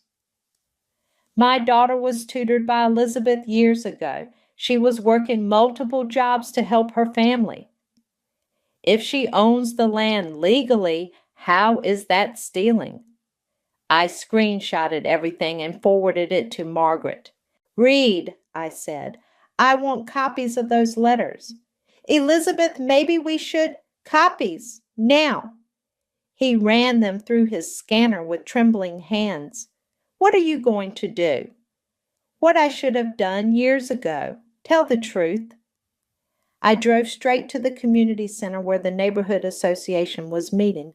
25 people sat in folding chairs discussing the upcoming block party. Excuse me, I said from the back of the room. I'd like to address the rumors that are circulating about my family. The room went quiet. I recognized half these people, neighbors who'd watched me grow up, who'd seen me mowing my parents' lawn and shoveling their driveway. My name is Elizabeth Rose. Some of you may have seen posts on social media claiming I'm trying to steal my brother's inheritance. I pulled out my phone and connected it to the room's projector. I'd like to show you the actual documents. For the next 10 minutes, I walked them through everything. The original land purchase, the bank records showing my payments, the letters revealing my parents' true motivations. When I finished, the room was dead silent. Finally, Mrs. Patterson from 3 houses down spoke up. Elizabeth, honey, we had no idea. Most people don't. It's easier to believe the simple story. What can we do to help? Nothing. Just know the truth. I packed up my laptop and headed for the door. Behind me, I could hear whispered conversation starting. My phone rang as I reached my car. Christian. What the hell did you just do? I told the truth. You humiliated me in front of the whole neighborhood. No, Christian, you did that yourself. The line went quiet for a long moment. This isn't over, he said finally. You're right, it's not. The knock on my door came at 11 p.m., soft, hesitant, not the angry pounding I'd expected. I looked through the peephole. Christian stood in the hallway, shoulders slumped, holding what looked like a bottle of wine. Elizabeth, please, I just want to talk. I opened the door but left the chain on. It's late. I know. I'm sorry. His voice cracked. Can I come in, please?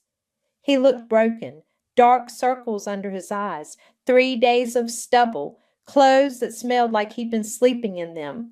Against my better judgment, I let him in. I brought this, he said, holding up the wine. It's the good stuff from Dad's collection. I don't want Dad's wine. Right, of course. He set it on my counter and stood there awkwardly. Nice place. What do you want, Christian? I lost the court case. The adverse possession thing. Judge threw it out this morning. I know, Margaret called. And the lien. 18,000 now, with interest. He laughed bitterly. Even if I could sell the house, I'd owe you money.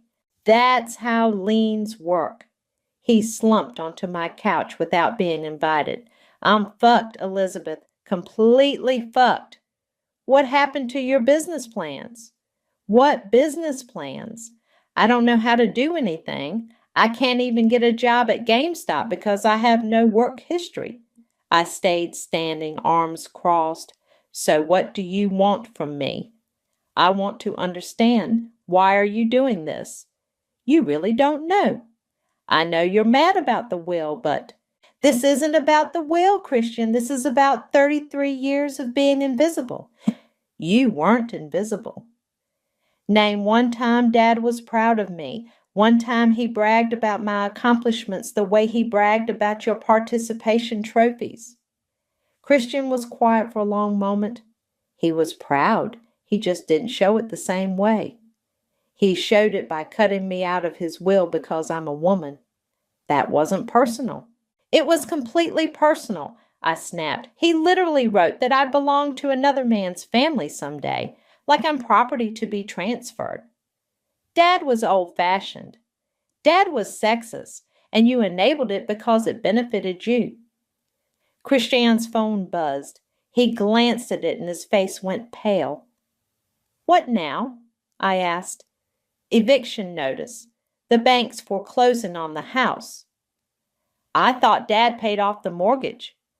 He did, but I took out a home equity loan 6 months ago. I stared at him. You what? I needed money for investments. What investments? Cryptocurrency. This guy online said it was a sure thing. Jesus Christ, Christian. I know, okay? I know it was stupid, but I thought if I could make some real money, Dad would finally respect me. So you gambled away the house? I was trying to prove I could be successful. By risking everything Dad worked for? Christian buried his face in his hands. I lost it all, every penny, and now the bank wants their money back. How much? $47,000. The same amount I'd paid to save the house 10 years ago. The irony was almost funny. When's the foreclosure? 30 days. I walked to my window and looked out at the city lights. Behind me, I could hear Christian crying. Elizabeth, he said finally. I'm sorry. I'm so fucking sorry. For what? For everything. For being a terrible brother. For letting Dad treat you like shit. For taking everything for granted. I turned around. You want to know what the worst part is?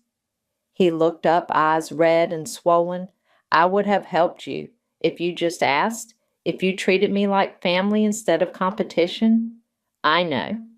But instead, you tried to steal from me. You hired investigators. You went on TV and called me jealous. I was desperate.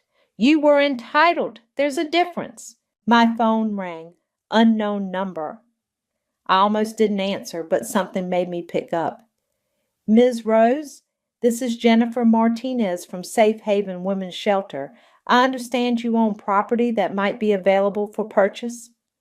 I looked at Christian, still slumped on my couch. Yes, I said. I think it might be. We've been looking for a location to expand our transitional housing program. Would you be interested in discussing terms? Very interested. What kind of terms? We could offer $250,000 for the land and existing structure, cash sale, closing within 2 weeks. Christian's head snapped up. He'd heard every word. That sounds perfect, I said. I'll have my attorney contact you tomorrow. I hung up and looked at my brother. $250,000, he whispered. Enough to pay off your loan and give you a fresh start. You'd do that? After everything? I walked to my front door and opened it. I'm not doing it for you, Christian. I'm doing it for women who actually need help. He stood up slowly, understanding dawning on his face. The house is going to be demolished? Turned into transitional housing for women escaping domestic violence. But that's our family home. No, I said quietly. That was Dad's house, built on my land, and now it's going to be something useful. Christian walked to the door, then stopped. What am I supposed to do now? What I did 10 years ago. Figure it out. He nodded and stepped into the hallway. I was about to close the door when he turned back.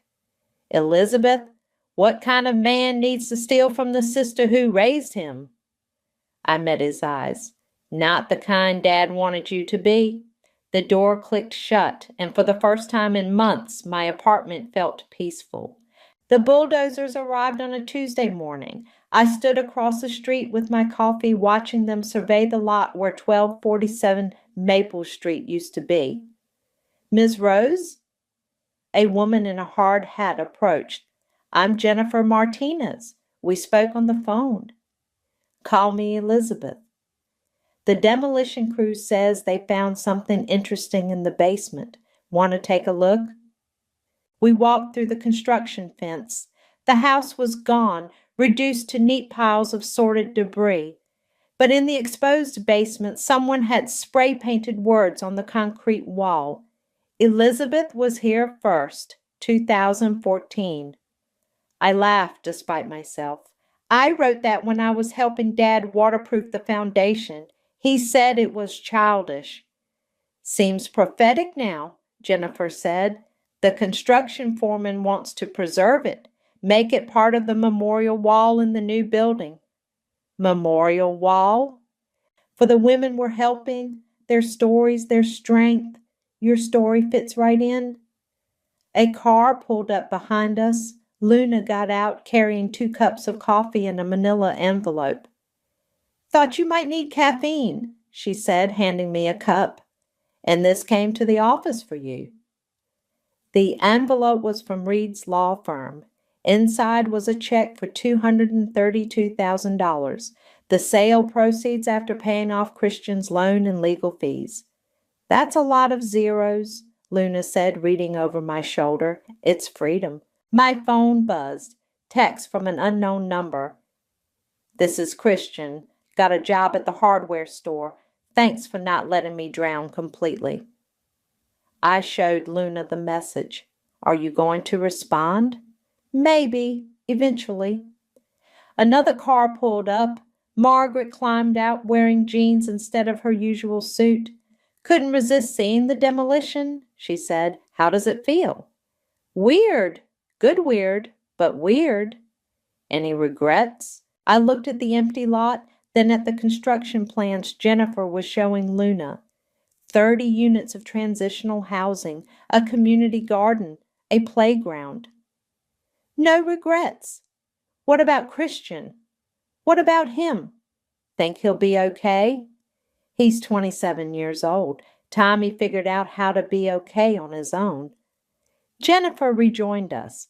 Elizabeth, we'd like to name the building after you, the Elizabeth Rose Transitional Housing Center.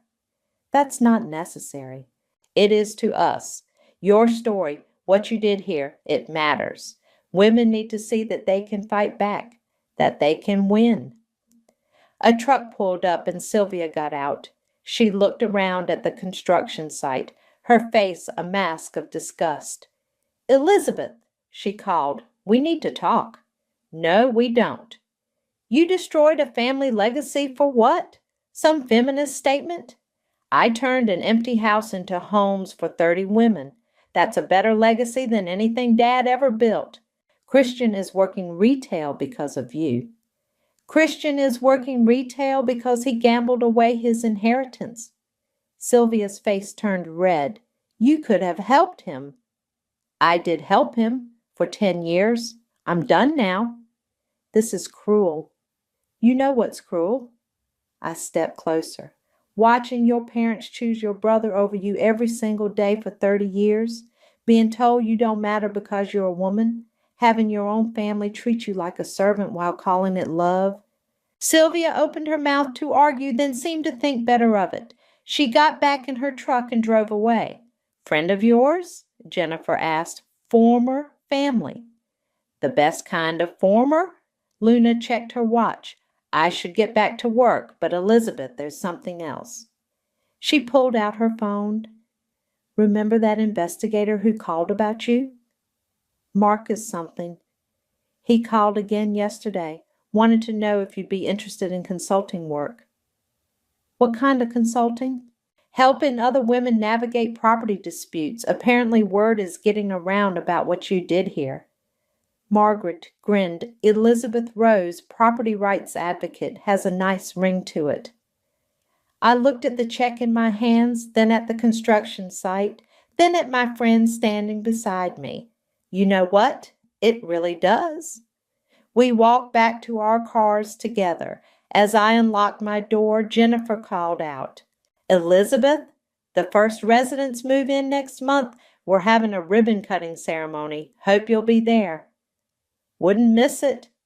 I drove home through streets I'd known my entire life, past the elementary school where I'd tutored kids for gas money, past the bank where I'd taken out the loan that started everything, past the cemetery where my parents lay under a headstone that read, Beloved Mother and Father. I didn't stop. At my apartment, I spread the architectural plans for the transitional housing center across my kitchen table. 30 small apartments, each one a fresh start for someone who needed it. My phone rang. The caller ID said, Christian. I stared at it for 3 rings, then answered. Hello? Elizabeth, I just wanted to say thank you. For what? For not letting me stay a child forever. I was quiet for a moment. You're welcome. Maybe we could get coffee sometime, when I'm ready. Maybe we could. After he hung up, I sat at my table with the plans spread out in front of me. 30 new beginnings. 30 women who would have a chance to build something of their own. I picked up a pen and wrote my name at the bottom of the page, not as someone's daughter or sister, but as Elizabeth Rose, property owner. Elizabeth Rose, who built her own legacy. The signature looked exactly right. The mahogany conference table stretched before me like a funeral pyre, ready to burn what remained of my family ties. I smoothed my thrift store blazer, painfully aware of how it clashed with Tessa's tailored Chanel suit. My name is Maria, and I was about to learn exactly how little my parents thought of me. Shall we begin? Kira adjusted her reading glasses, shuffling the papers that would determine our futures. My sister Tessa sat perfectly poised, while I slouched in my chair, picking at a loose thread on my sleeve. In the matter of the last will and testament of Zachary and Gwendolyn Sanders, Kira's voice droned on with legal jargon until the real daggers began to fall. To our eldest daughter Tessa, we leave our family estate at 1542 Maple Grove, including all contents and furnishings. I kept my face neutral, though my fingernails dug crescents into my palms. Additionally, the 1967 Corvette Stingray, along with a responsibility bonus of $250,000. Tessa dabbed at her eyes with a monogrammed handkerchief. I fought the urge to gag. And to our younger daughter, Maria. Kira paused, adjusting her glasses. The silence stretched like taffy. Well? I prompted, my voice sharper than intended. To Maria, we leave our sincere hope that she will finally find direction in her life. While we love her dearly, her history of unstable choices and questionable business ventures makes us unable to entrust her with significant assets at this time. The words hit like slaps. Unstable, questionable, unable to entrust. That's it? I heard myself ask. I'm afraid so. Kira closed the folder with a soft snap. Tessa reached across the table, her perfectly manicured hand seeking mine. Maria, I'm so sorry. Maybe we could. I jerked away. Don't touch me. They were just trying to protect you, Tessa said softly. Your furniture flipping thing, the dumpster diving. They worried. My thing pays my rent, I shot back. Unlike your trust fund. Ladies, Kira interrupted, there are some additional documents requiring signatures. I signed where indicated, my signature growing increasingly jagged. Each scratch of pen on paper felt like writing my own epitaph.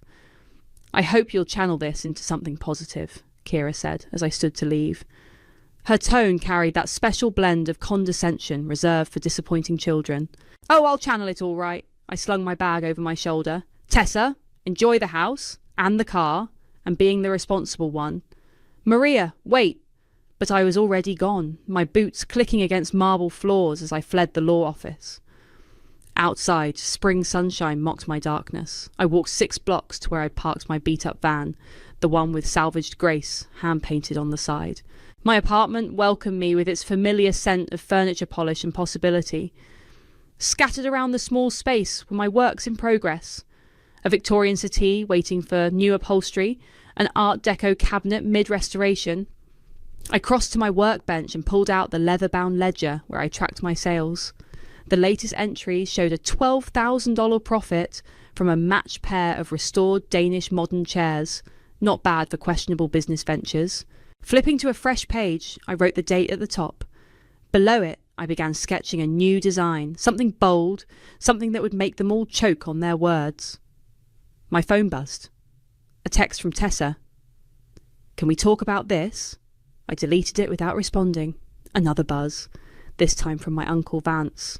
"Your parents just wanted what's best." Delete. I turned off my phone and opened my laptop instead. The Salvaged Grace Instagram account showed steady growth, 15,000 followers now, each one a potential customer. My latest post, featuring a transformed mid-century credenza, had nearly 2,000 likes. Questionable ventures indeed. The sun set while I worked, sketching and planning. When darkness fell, I lit my workbench lamp and pulled out a fresh bottle of wine. No crystal glasses here, just a coffee mug with a chip in the rim. To new beginnings, I toasted the empty room, then opened my business plan document. The cursor blinked expectantly. I began to type Phase 1, scale operations. Phase 2, secure major contracts. Phase 3. I paused, considering the weight of what I was about to write. The wine burned warm in my throat as I completed the sentence. Phase 3, take everything back. My fingers traced the edge of my ledger, feeling the worn leather under my fingertips. In this book, I'd recorded every success, every failure, every step forward in building my business. Now it would record something else. My resurrection. "I'm going to make them choke on their words," I whispered to the quiet room. Every last one.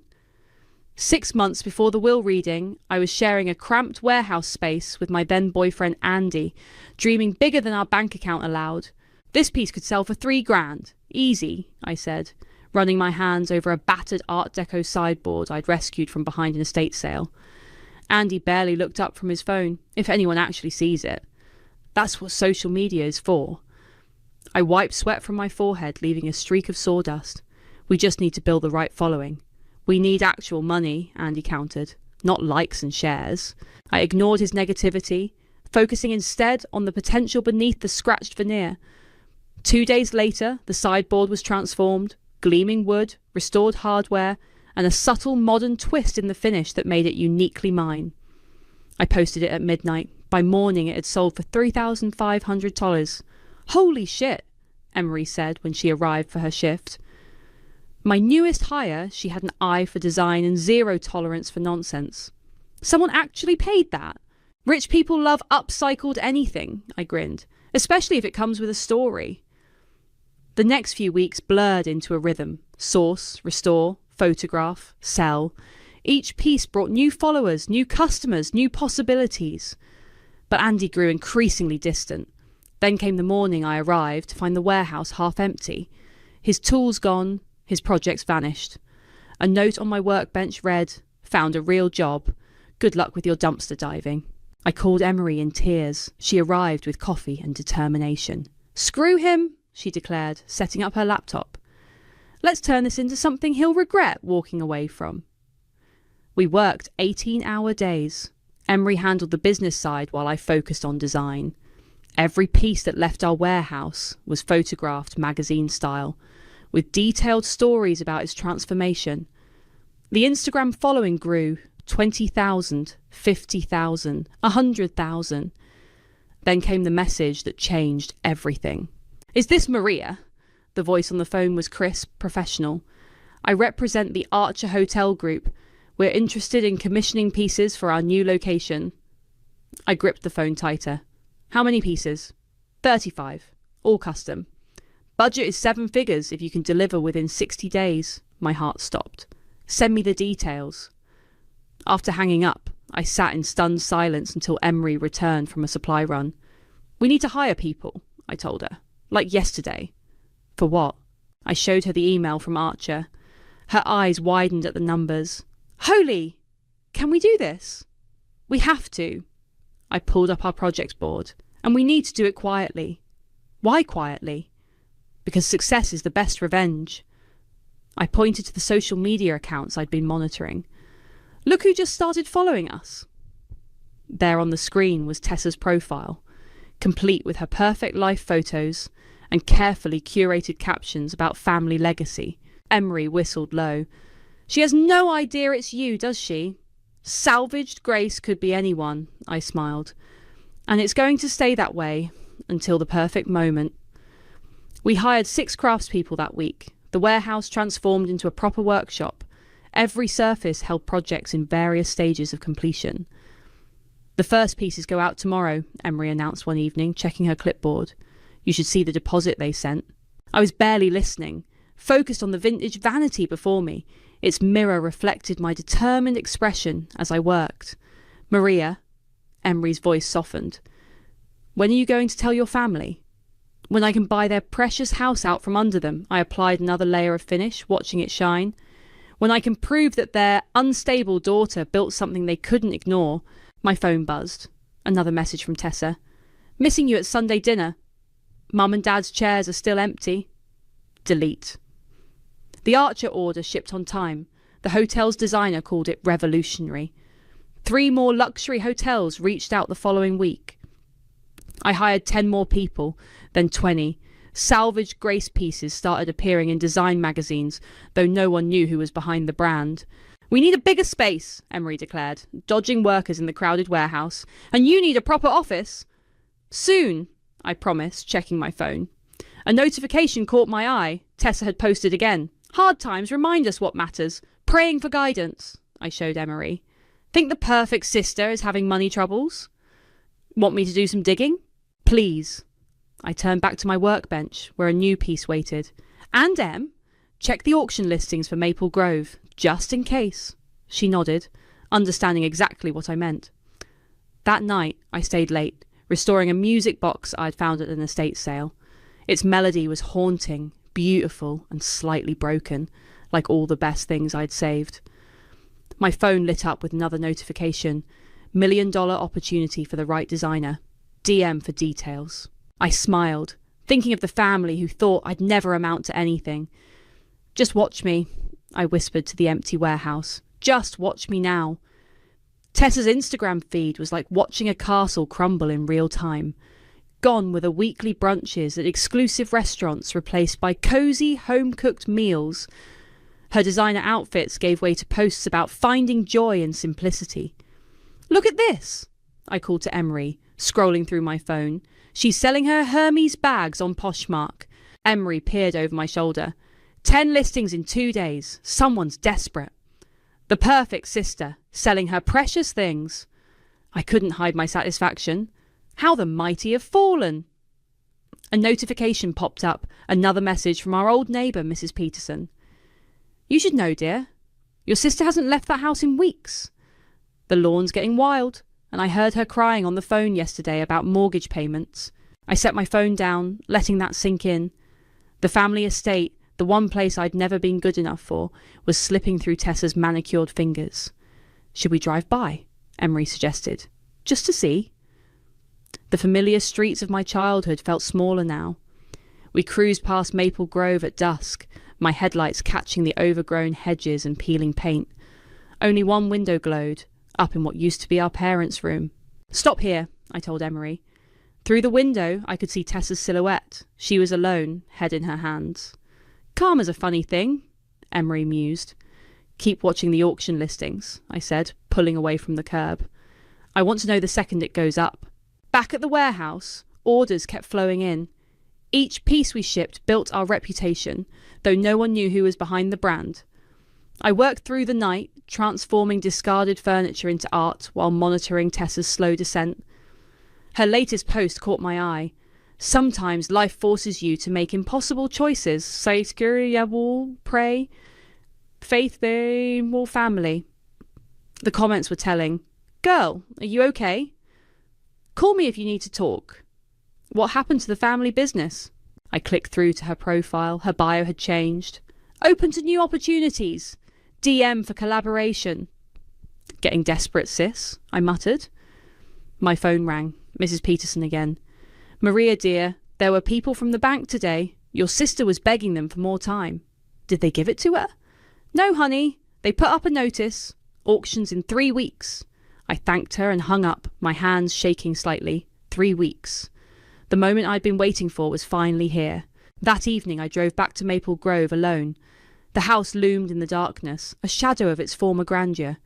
The Corvette sat in the driveway, covered in dust. Dad's pride and joy, now just another asset Tessa couldn't maintain.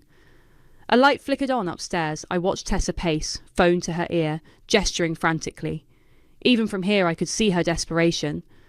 My own phone buzzed. A text from Uncle Vance. Have you heard about your sister? Maybe you could help her? I laughed out loud in the quiet car. Help her? Like they'd helped me. Another buzz, this time from Emery. Auction listing is live. Starting bid, $2.1 million. I pulled up the listing. There it was. My childhood home, reduced to lot numbers and legal jargon. The photos showed rooms I'd once played in, now tired and faded. The garden where Mom had taught us about roses was a tangle of weeds. A movement caught my eye. Tessa had come outside, still in her silk pyjamas, despite the late hour. She stood in the driveway, staring at the Corvette like it might offer answers. You should have learned to change the oil, I whispered, remembering how Dad had tried to teach her, but she complained about getting her hands dirty. I was the one who'd actually learned, though he never noticed. My phone lit up again. An email from our contractor. Showroom plans are ready for review, just need the location. I smiled, looking at the house one last time before starting my car. In the rearview mirror, I watched Tessa hurry back inside, like a ghost fleeing the dawn. 3 weeks.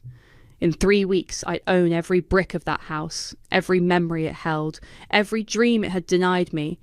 And then I'd tear it all down. Back at my apartment, I opened my laptop and replied to the contractor. Hold the plans. I'll have the address for you soon. One final check of Tessa's Instagram showed a new post, a sunset photo of the house, caption reading, "Some things are worth fighting for." Shaka never giving up. I closed the app and opened my banking software instead.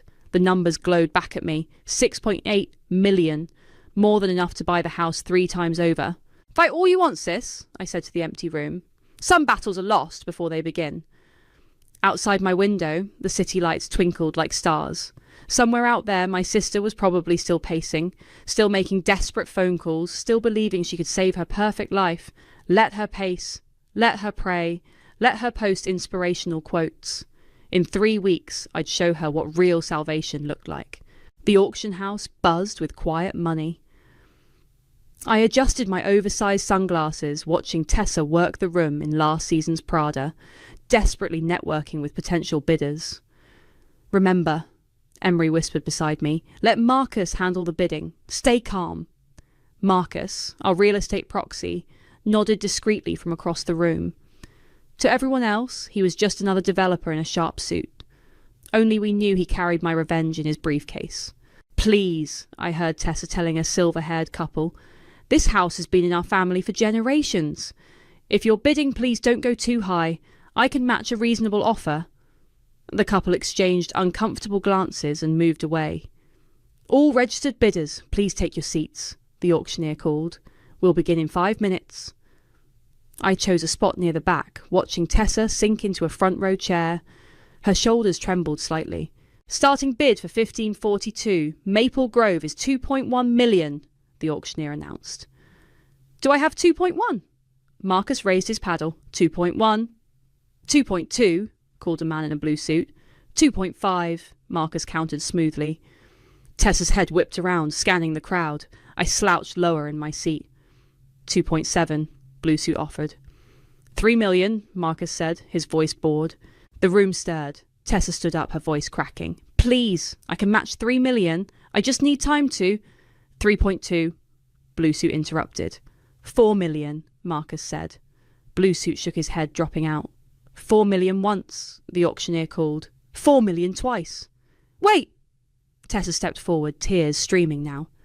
Please, this is my home. My parents' home. I can get the money, I just need... Sold for $4 million to bidder number 47. The gavel crack echoed like a gunshot. Tessa collapsed back into her chair, shoulders shaking. People awkwardly filed past her toward the paperwork table. Time for the reveal? Emery asked softly. Not yet. I watched Marcus sign the papers. Let's wait until everyone leaves. The room slowly emptied. Tessa remained seated, staring at nothing. Finally, only a few stragglers remained. I stood, straightening my designer blazer, one of my own restored vintage pieces. Each step toward her felt like victory. Excuse me, I said, my voice carrying across the quiet room. I believe you're sitting in my house. Tessa looked up, mascara streaked down her cheeks. What? I removed my sunglasses slowly, savouring the moment her eyes widened with recognition. Maria? She whispered. But how? Remember my questionable business ventures? I smiled. Turns out dumpster diving can be quite profitable. You? She stood shakily. You bought our house? No, Tessa, I bought my house. The one you got because you were the responsible one. This was our parents' legacy. Their legacy? I laughed. Their legacy was telling me I'd never amount to anything, that I was unstable, unreliable. I stepped closer. How stable are you feeling right now, sis? You can't do this, she pleaded. This is our home. Was our home. I turned to leave, then paused. Oh, and Tessa? I always wanted the mailbox. Maria, wait! She grabbed my arm. At least let me keep some furniture, some memories. I jerked away. Like you kept anything for me. Check the will, sis. Everything inside is legally mine now. What are you going to do with it? I smiled, thinking of the demolition permits already filed. You'll see. You have 48 hours to clear out your personal items. Anything left becomes property of salvaged grace. Her face paled. Salvaged grace? That's you? Surprise. I wiggled my fingers in a mock wave. Turns out I'm pretty good at taking broken things and making them valuable, unlike some people. Please, she whispered. I have nowhere to go. Funny how that works, isn't it? I adjusted my bag on my shoulder. Better start packing, sis. The clock's ticking. I walked away, her sobs fading behind me. Outside, Emery waited by the car. That was cold, she said, but she was smiling. Cold is what they taught me to be. I slid into the passenger seat. Call the contractors. I want them ready to start demo the minute her time is up. What about the Corvette? I thought about Dad's precious car, how he'd never let me drive it. Have it towed to the scrapyard, but first, take lots of pictures. I have plans for it. As we drove away, I watched Tessa in the rearview mirror, standing alone on the auction house steps. Her perfect world had crumbled, just like mine had 6 months ago, but unlike her, I'd built something from the ruins. My phone buzzed. A text from Uncle Vance. Just heard about the auction. We should talk. I deleted it without responding. Let them all come crawling back now. Let them see what their unstable relative had become. The demolition would start in 2 days, and I'd make sure they all had front row seats to watch their precious legacy fall. The bulldozer's engine roared to life at exactly 8 a.m. I stood in the dewy grass, coffee in hand, watching the machine's yellow bulk approach my childhood home. Last chance to change your mind, Emery said beside me. Not a chance! I raised my cup in salute as the bulldozer's blade connected with the front porch. The wood splintered like matchsticks. A car screeched to a halt behind us. Uncle Vance jumped out, his face red. Maria, stop this right now! Sorry, Uncle Vance. Demolition permits are already filed. He grabbed my arm. This is insane. Your father built this house. No, I jerked away. He bought this house with old money, then gave it to his favourite daughter, who lost it. Funny how karma works. The bulldozer took out the bay window where Mom used to read. Glass tinkled like wind chimes. At least let me save the Corvette, Vance pleaded. I'll buy it from you. I smiled, sipping my coffee. Too late. It was hauled to the scrapyard yesterday. You didn't. I did. But don't worry, I'm recycling it. Every piece will have a new purpose. The second floor began to cave. Family photos, antique furniture, crystal chandeliers, all coming down in a symphony of destruction. This is sick, Vance spat. You need help. No, what I needed was family who believed in me. Too late for that now. He stormed off as another car pulled up. Tessa stepped out, wearing yesterday's clothes, eyes red from crying. "I came to watch," she said quietly, standing beside me. "It's the least I can do." "How generous of you." The roof collapsed inward with a thunderous crash. Dust billowed up like smoke signals. "I've been thinking," Tessa said, her voice barely audible over the destruction, "about your business, Salvaged Grace. You're really good at it." I turned to look at her. "And? Maybe I could work for you, learn the business. I have an MBA. I could help with..." "You want a job?" I laughed. "Now?" "I need something, Maria. Anything." I pretended to consider it. "Well, we do need someone to clean the workshop. Unpaid internship, of course. You know, to gain experience." Her face flushed. "You're enjoying this, aren't you? Almost as much as you enjoyed getting everything in the will."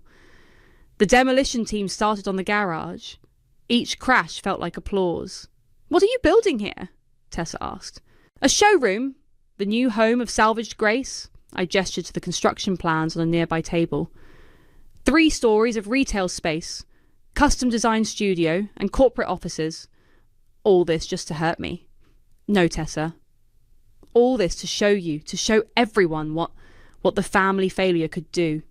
A worker approached with a clipboard. "Ms. Maria, we found some boxes in the attic, family photos, albums." "Bring them to my car," I said. "I have plans for those too." Tessa's eyes widened. "What are you going to do with them?" "Art installation. Every piece in the new showroom will incorporate something from this house. Every sale will be part of its destruction." "You've lost your mind." "No, I've found my purpose. Isn't that what Mom and Dad always wanted?" The last wall fell around noon. I stood in the rubble, breathing in dust and victory, while workers began clearing the site. Emery appeared with fresh coffee. "The contractors can start foundation work tomorrow." "Perfect." I surveyed the destruction. "Make sure everything salvageable goes to the warehouse. I want to personally transform every piece."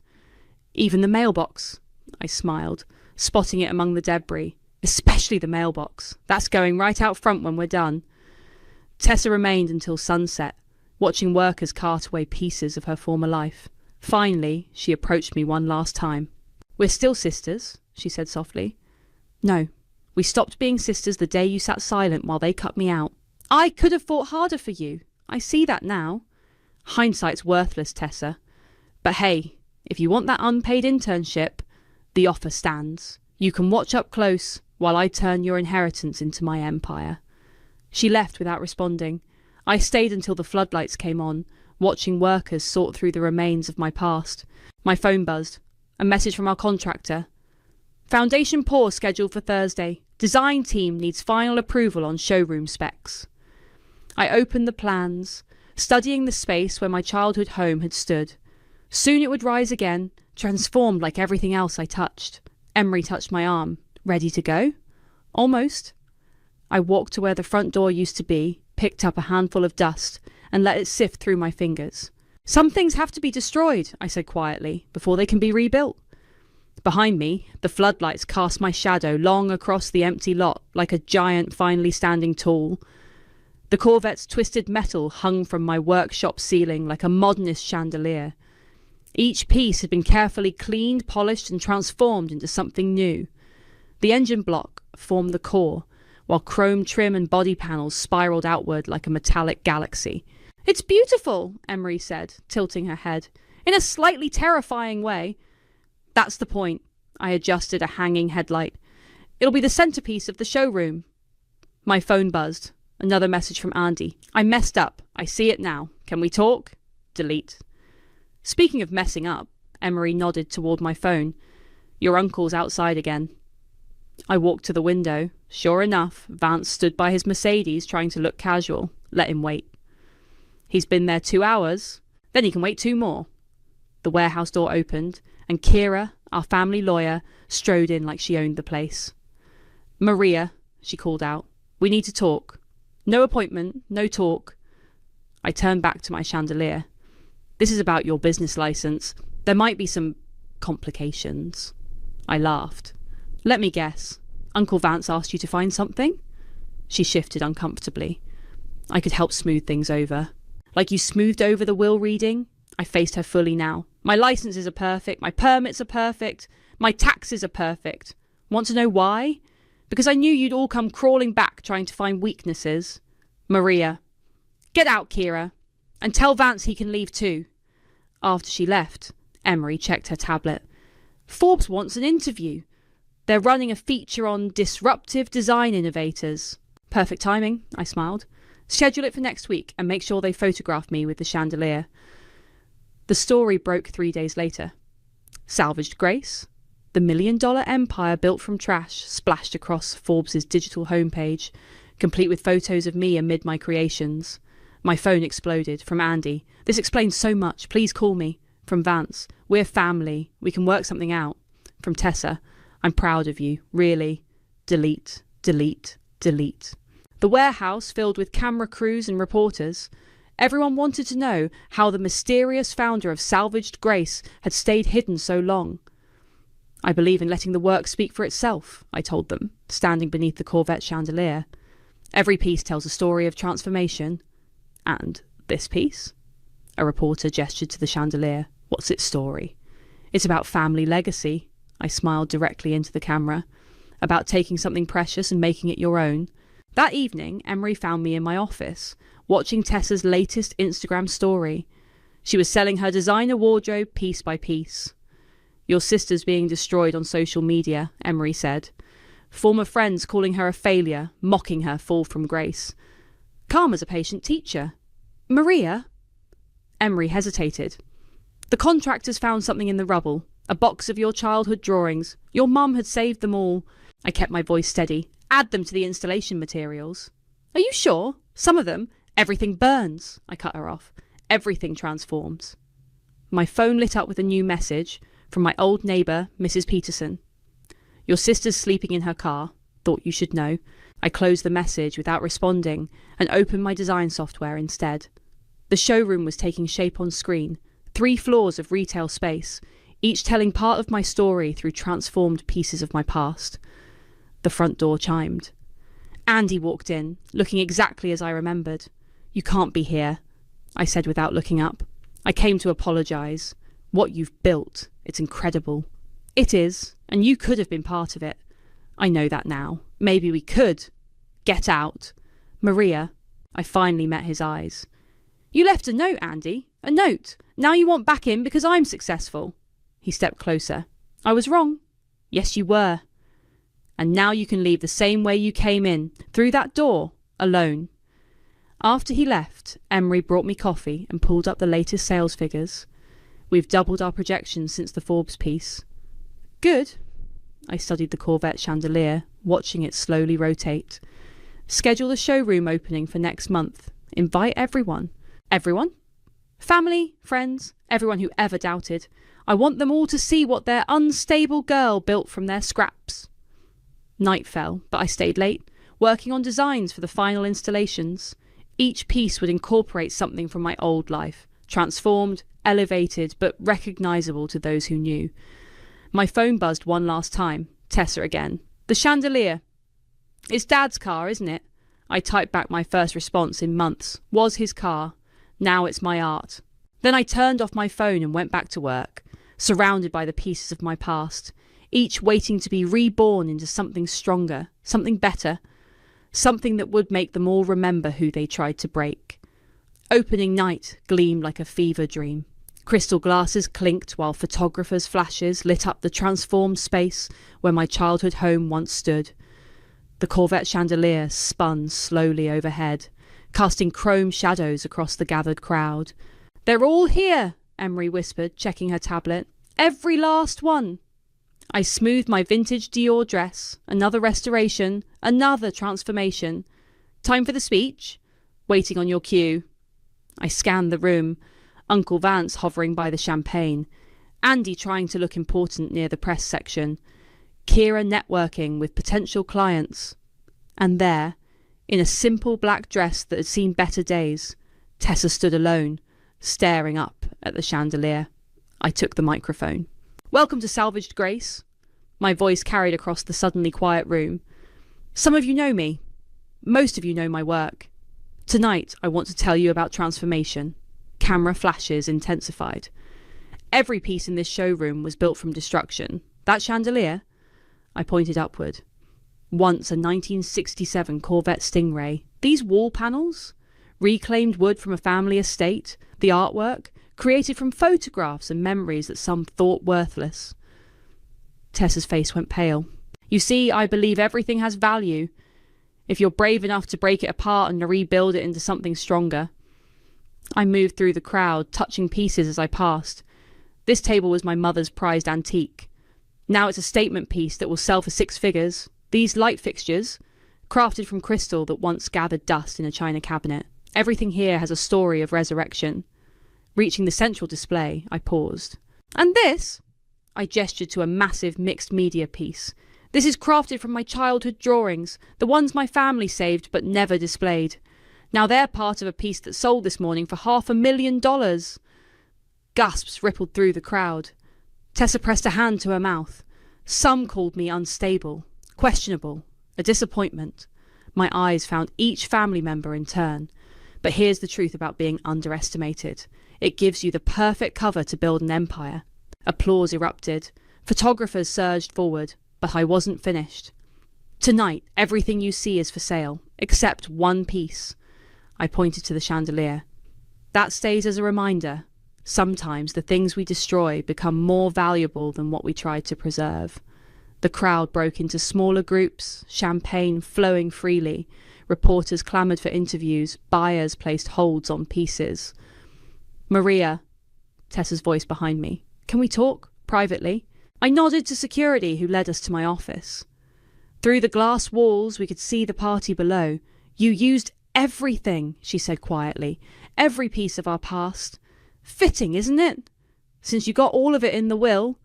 I never wanted... Save it. I turned to face her. You're not here to apologise. What do you want? A job. A real one. I'll start anywhere. Why should I trust you? Because I have nothing left to lose, her voice cracked. And because you're the only one who ever actually built something real. Before I could respond, the office door burst open. Tessa's eyes went wide. You vindictive little... Uncle Vance stormed in, face red with rage and champagne. You destroyed our legacy. No, I stepped between him and Tessa. I built my own. That car was priceless. Those antiques were mine to destroy. I smiled coldly. Or did you forget how inheritance works? He raised his hand, whether to point or strike. I'll never know. Security appeared instantly, removing him as he shouted about family loyalty and tradition. Tessa hadn't moved. You protected me, she whispered. Habit. I turned back to the window. The internship starts Monday, 6 a.m. Don't be late. She nodded, tears streaming. Thank you. Don't thank me yet. You'll be starting where I did, dumpster diving for treasures. After she left, Emery brought me sales figures from the first hour. We've already broken 7 figures, she grinned. And that's just the small pieces. Below, the party continued. I watched my family members slowly drift away, their illusions of power finally shattered. The chandelier kept spinning, catching light like memories, each piece of the old Corvette now part of something bigger, brighter, more valuable than before. My phone buzzed.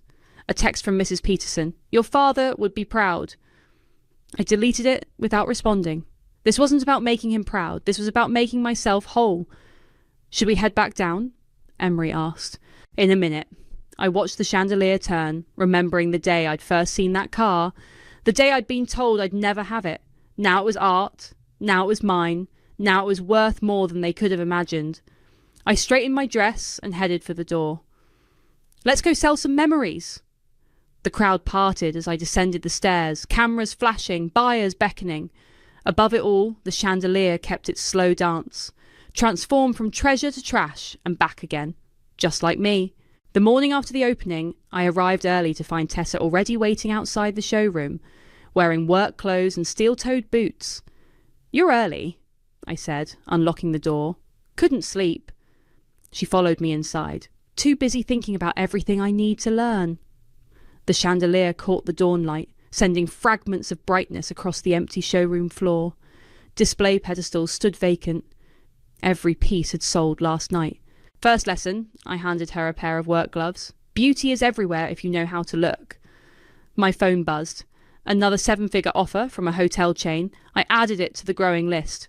Maria. Tessa pulled an envelope from her bag. I wrote this last night. You don't have to read it. I don't need your apology letter. It's not an apology. It's an acknowledgement. I took the envelope but didn't open it. Get in the truck. We have dumpsters to check.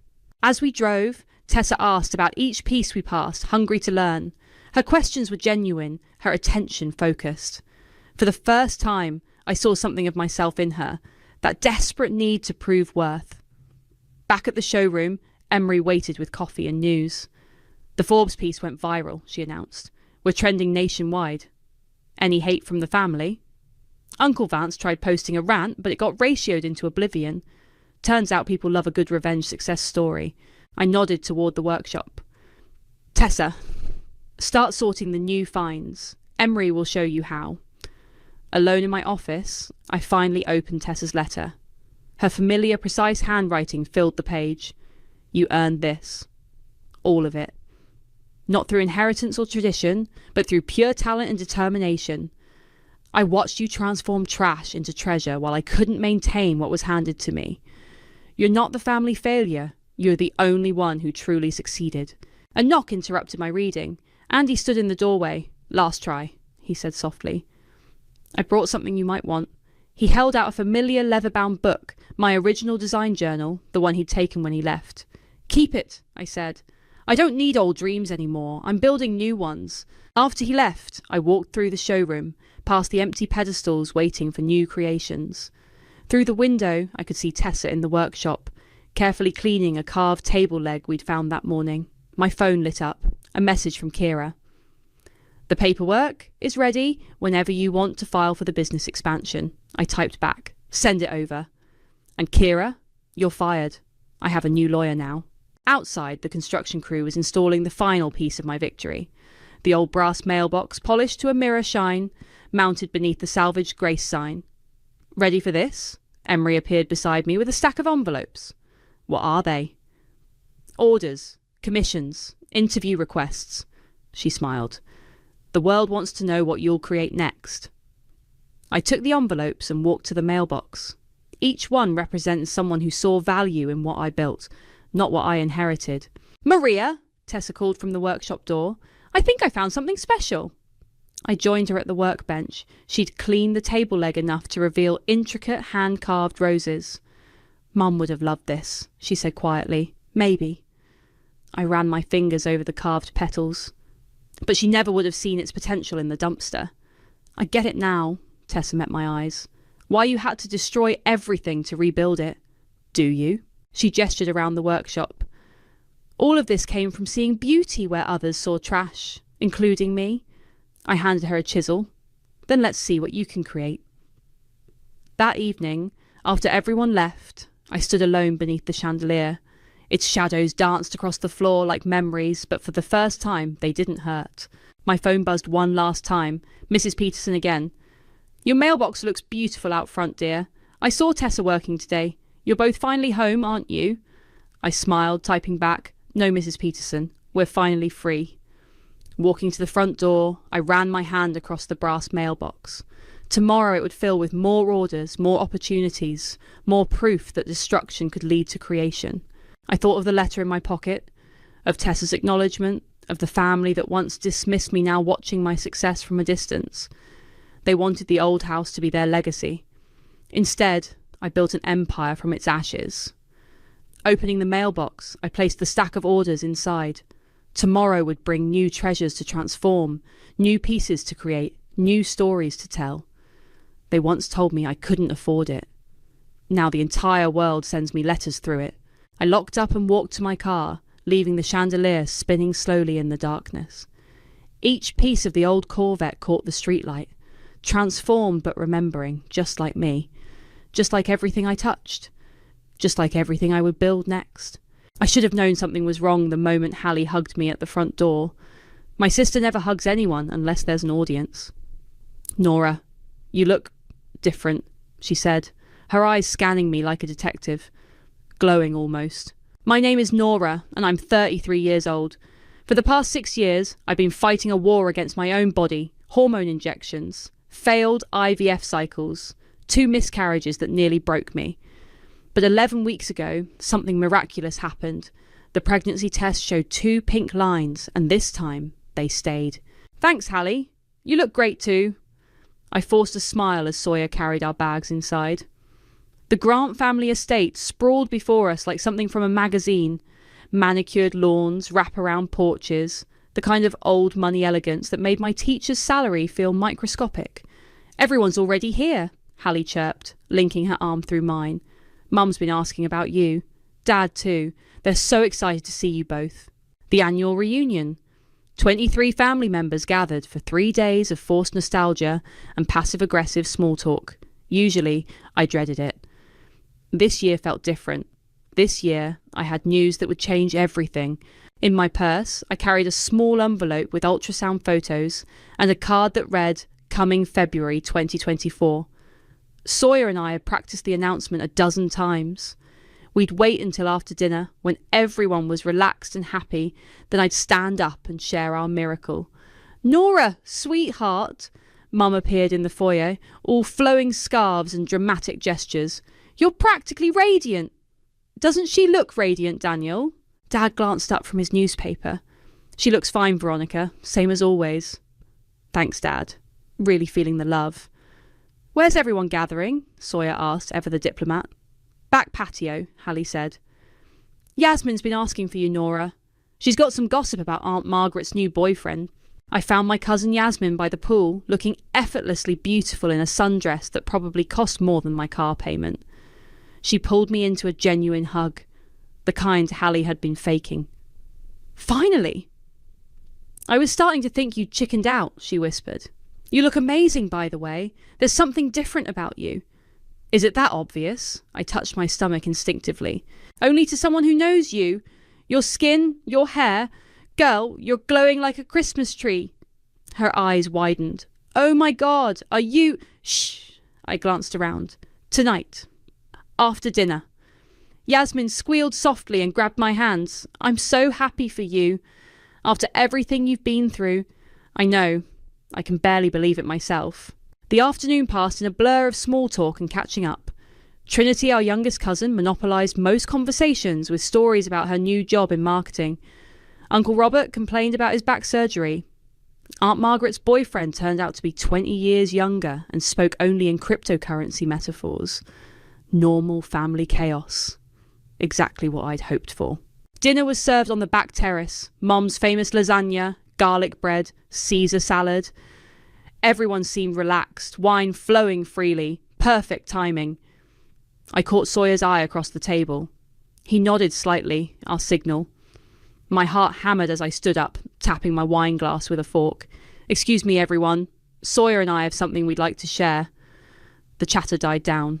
All eyes turned to me. This was it. The moment I'd dreamed about for 6 years. "We know how much family means to all of us," I began, my voice steady despite my racing pulse.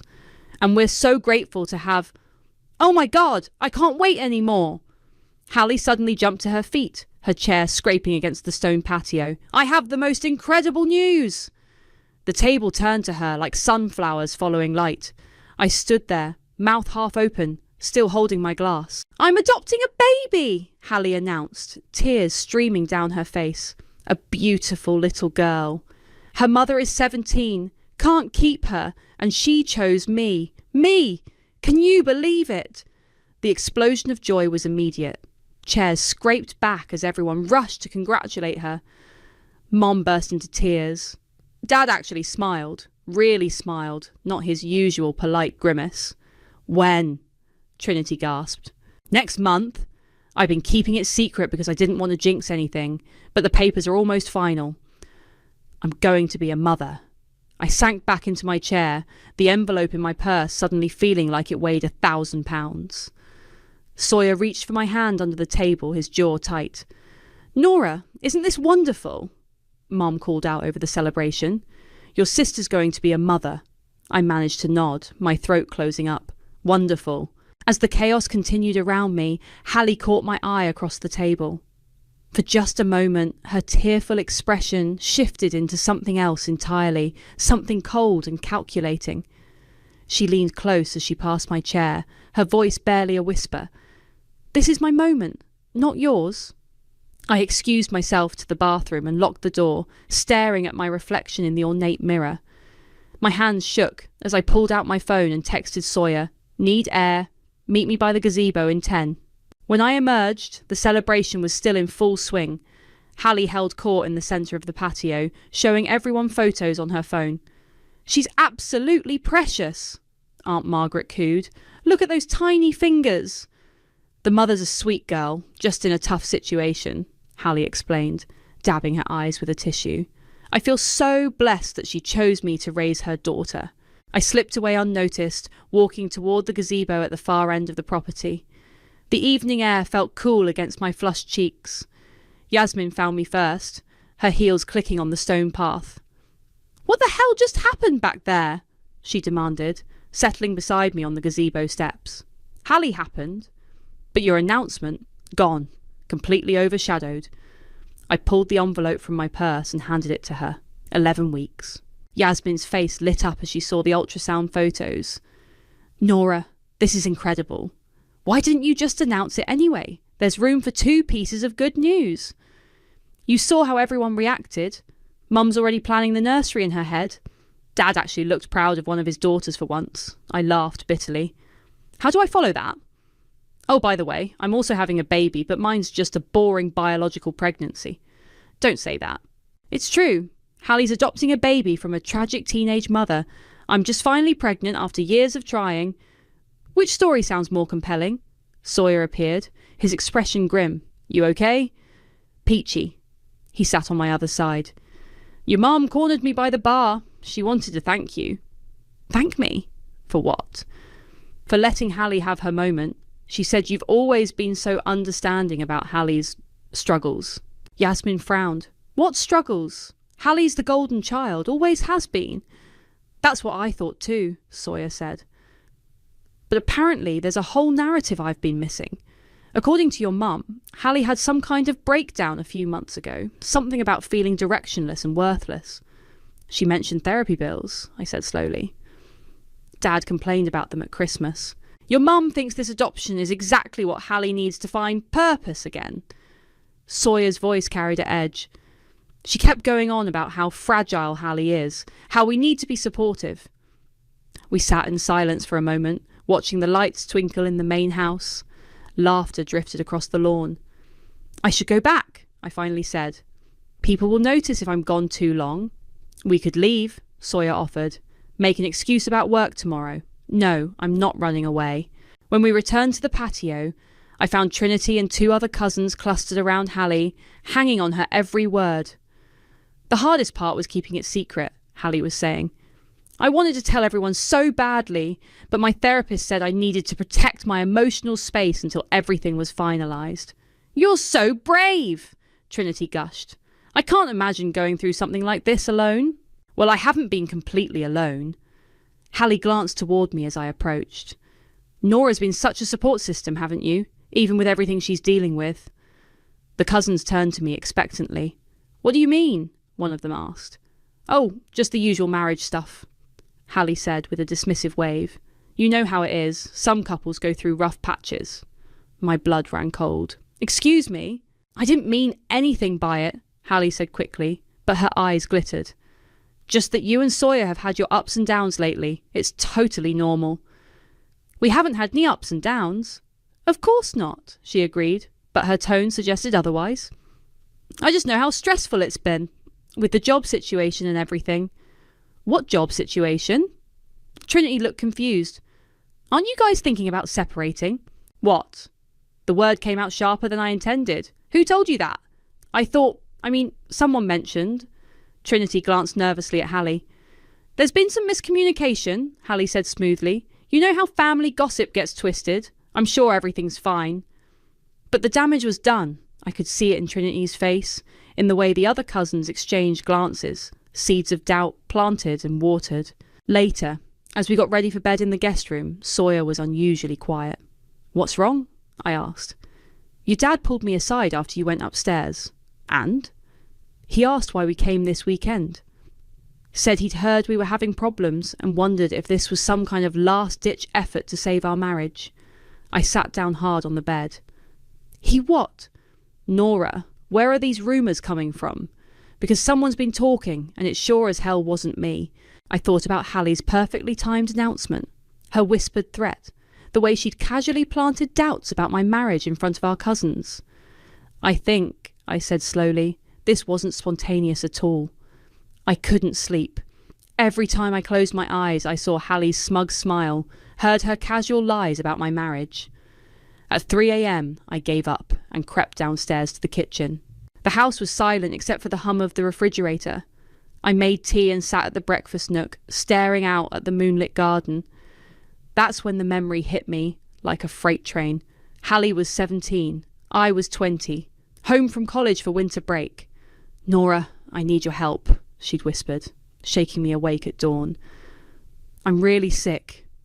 She looked terrible, pale, shaking, dark circles under her eyes. What's wrong? I don't know. My joints hurt. I'm exhausted all the time, and I keep getting these weird rashes. She showed me her arms, covered in what looked like hives. Mom's taking me to Dr. Peterson today. I drove her to the appointment, held her hand in the waiting room. When Dr. Peterson called us back, Hallie described symptoms that sounded serious. Joint pain, fatigue, skin problems, digestive issues. It could be autoimmune, Dr. Peterson said carefully. We'll need to run extensive tests. In the meantime, I'm prescribing some pain medication and recommending you take it easy. For months, Hallie was the family's brave little warrior. Tests came back inconclusive. More specialists, more medications. Mum organised fundraisers for her treatment expenses. Dad actually showed emotion, hugging Hallie and telling her how proud he was of her strength. I was the good sister. I covered for her when she missed school, helped with her college applications, never questioned why she seemed perfectly fine when no one was watching. But I wasn't blind.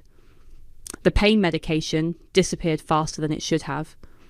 Hallie's bad days always coincided with tests or family obligations she wanted to avoid. Her specialist appointments happened to fall on the same weekends her sketchy friends were throwing parties. And then there was the video. I found it by accident on her laptop when she asked me to print her college essay. A folder labelled Spring Break 2019, the same week she was supposed to be at a wellness retreat in Florida. The video showed Hallie at some beach rave, completely wasted, laughing hysterically as she told a group of strangers, "You guys, I'm supposed to be dying right now." My family thinks I have some rare disease.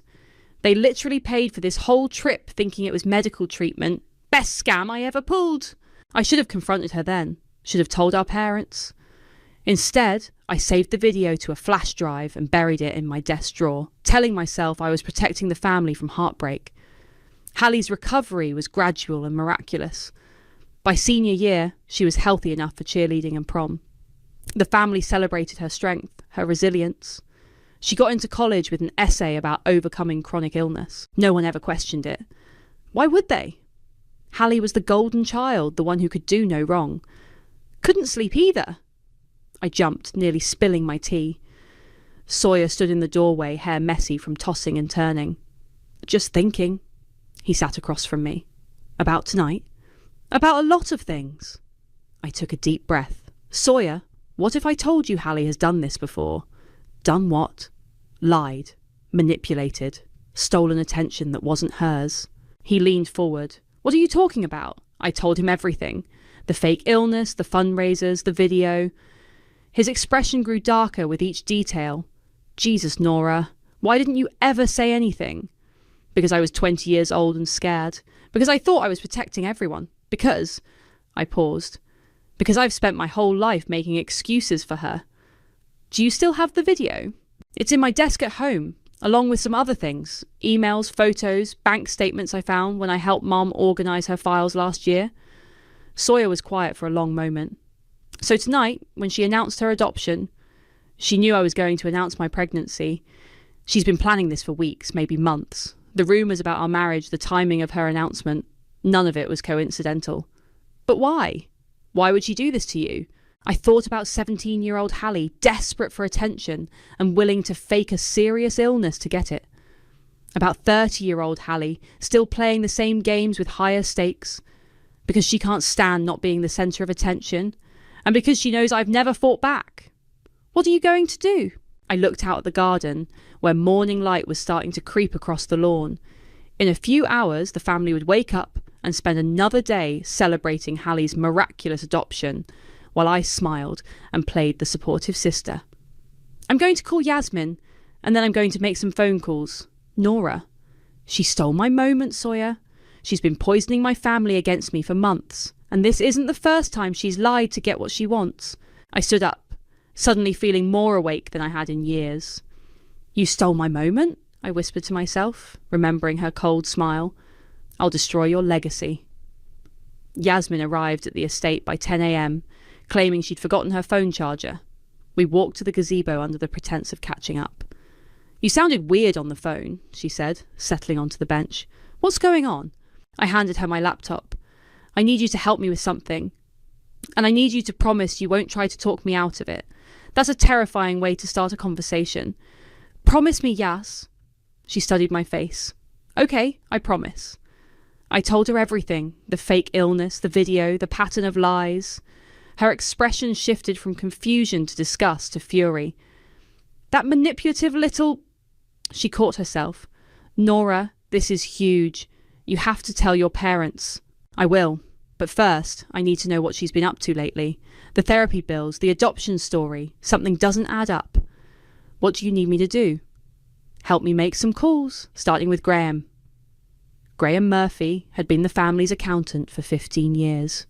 He'd handled the fundraisers for Hallie's medical expenses back in the day, and according to Dad's complaints, he was still cutting checks for her wellness journey. Yasmin called him while I paced the gazebo. Graham, it's Yasmin. Yes, I'm at the reunion. Listen, I need to ask you something confidential about Hallie's recent expenses.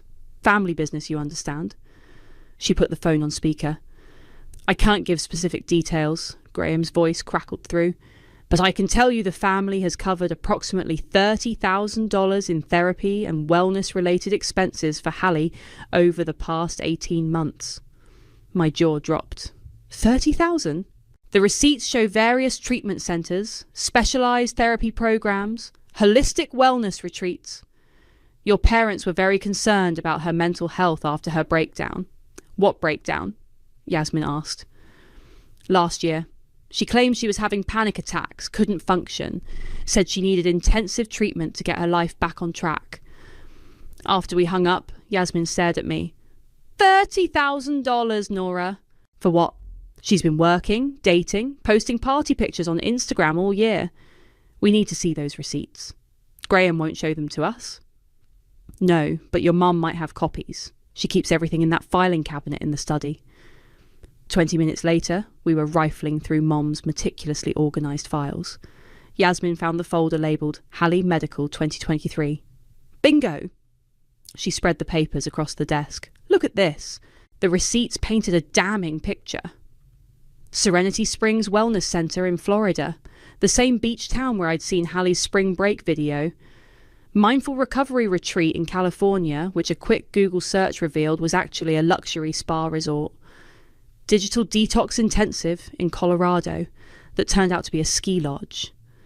She's been scamming them again, I breathed. All these treatment centres are vacation spots. And your parents have been paying for her to party while she spreads lies about your marriage. My phone buzzed. A text from an unknown number. Hey, this is Lyle, Hallie's boyfriend. Can we talk? It's important. Yasmin read over my shoulder. That's weird. How did he get your number? Only one way to find out. I called him back. He answered on the first ring. Nora? Thank God. I didn't know who else to call. What's wrong? It's about Hallie. Something's not right with her adoption story. My heart raced. What do you mean? I've been dating her for 8 months. She never mentioned wanting kids, never talked about adoption. Then suddenly she's crying about this teenage mother who chose her. It came out of nowhere. Maybe she was keeping it private. That's what I thought. But when I asked to meet the birth mother or see the adoption paperwork, Hallie got defensive. Said it was too emotional, too private. Yasmin grabbed my arm, eyes wide. There's more, Lyle continued. She's been lying about other stuff too. She told me she was in therapy for chronic illness, but when I offered to drive her to appointments, she said her therapist didn't allow partners in the building. What kind of therapist has that rule? Lyle, where are you right now? Driving back to the city. I left the reunion early. I couldn't pretend everything was normal when I know she's lying about something major. Can you meet us somewhere? We need to talk. Us? My cousin Yasmin and me. We're trying to figure out what's really going on with Hallie. There was a long pause. Is she lying about the adoption? I looked at Yasmin, who nodded grimly. I think she's lying about a lot of things. Jesus! His voice was shaky. I knew it. I fucking knew it.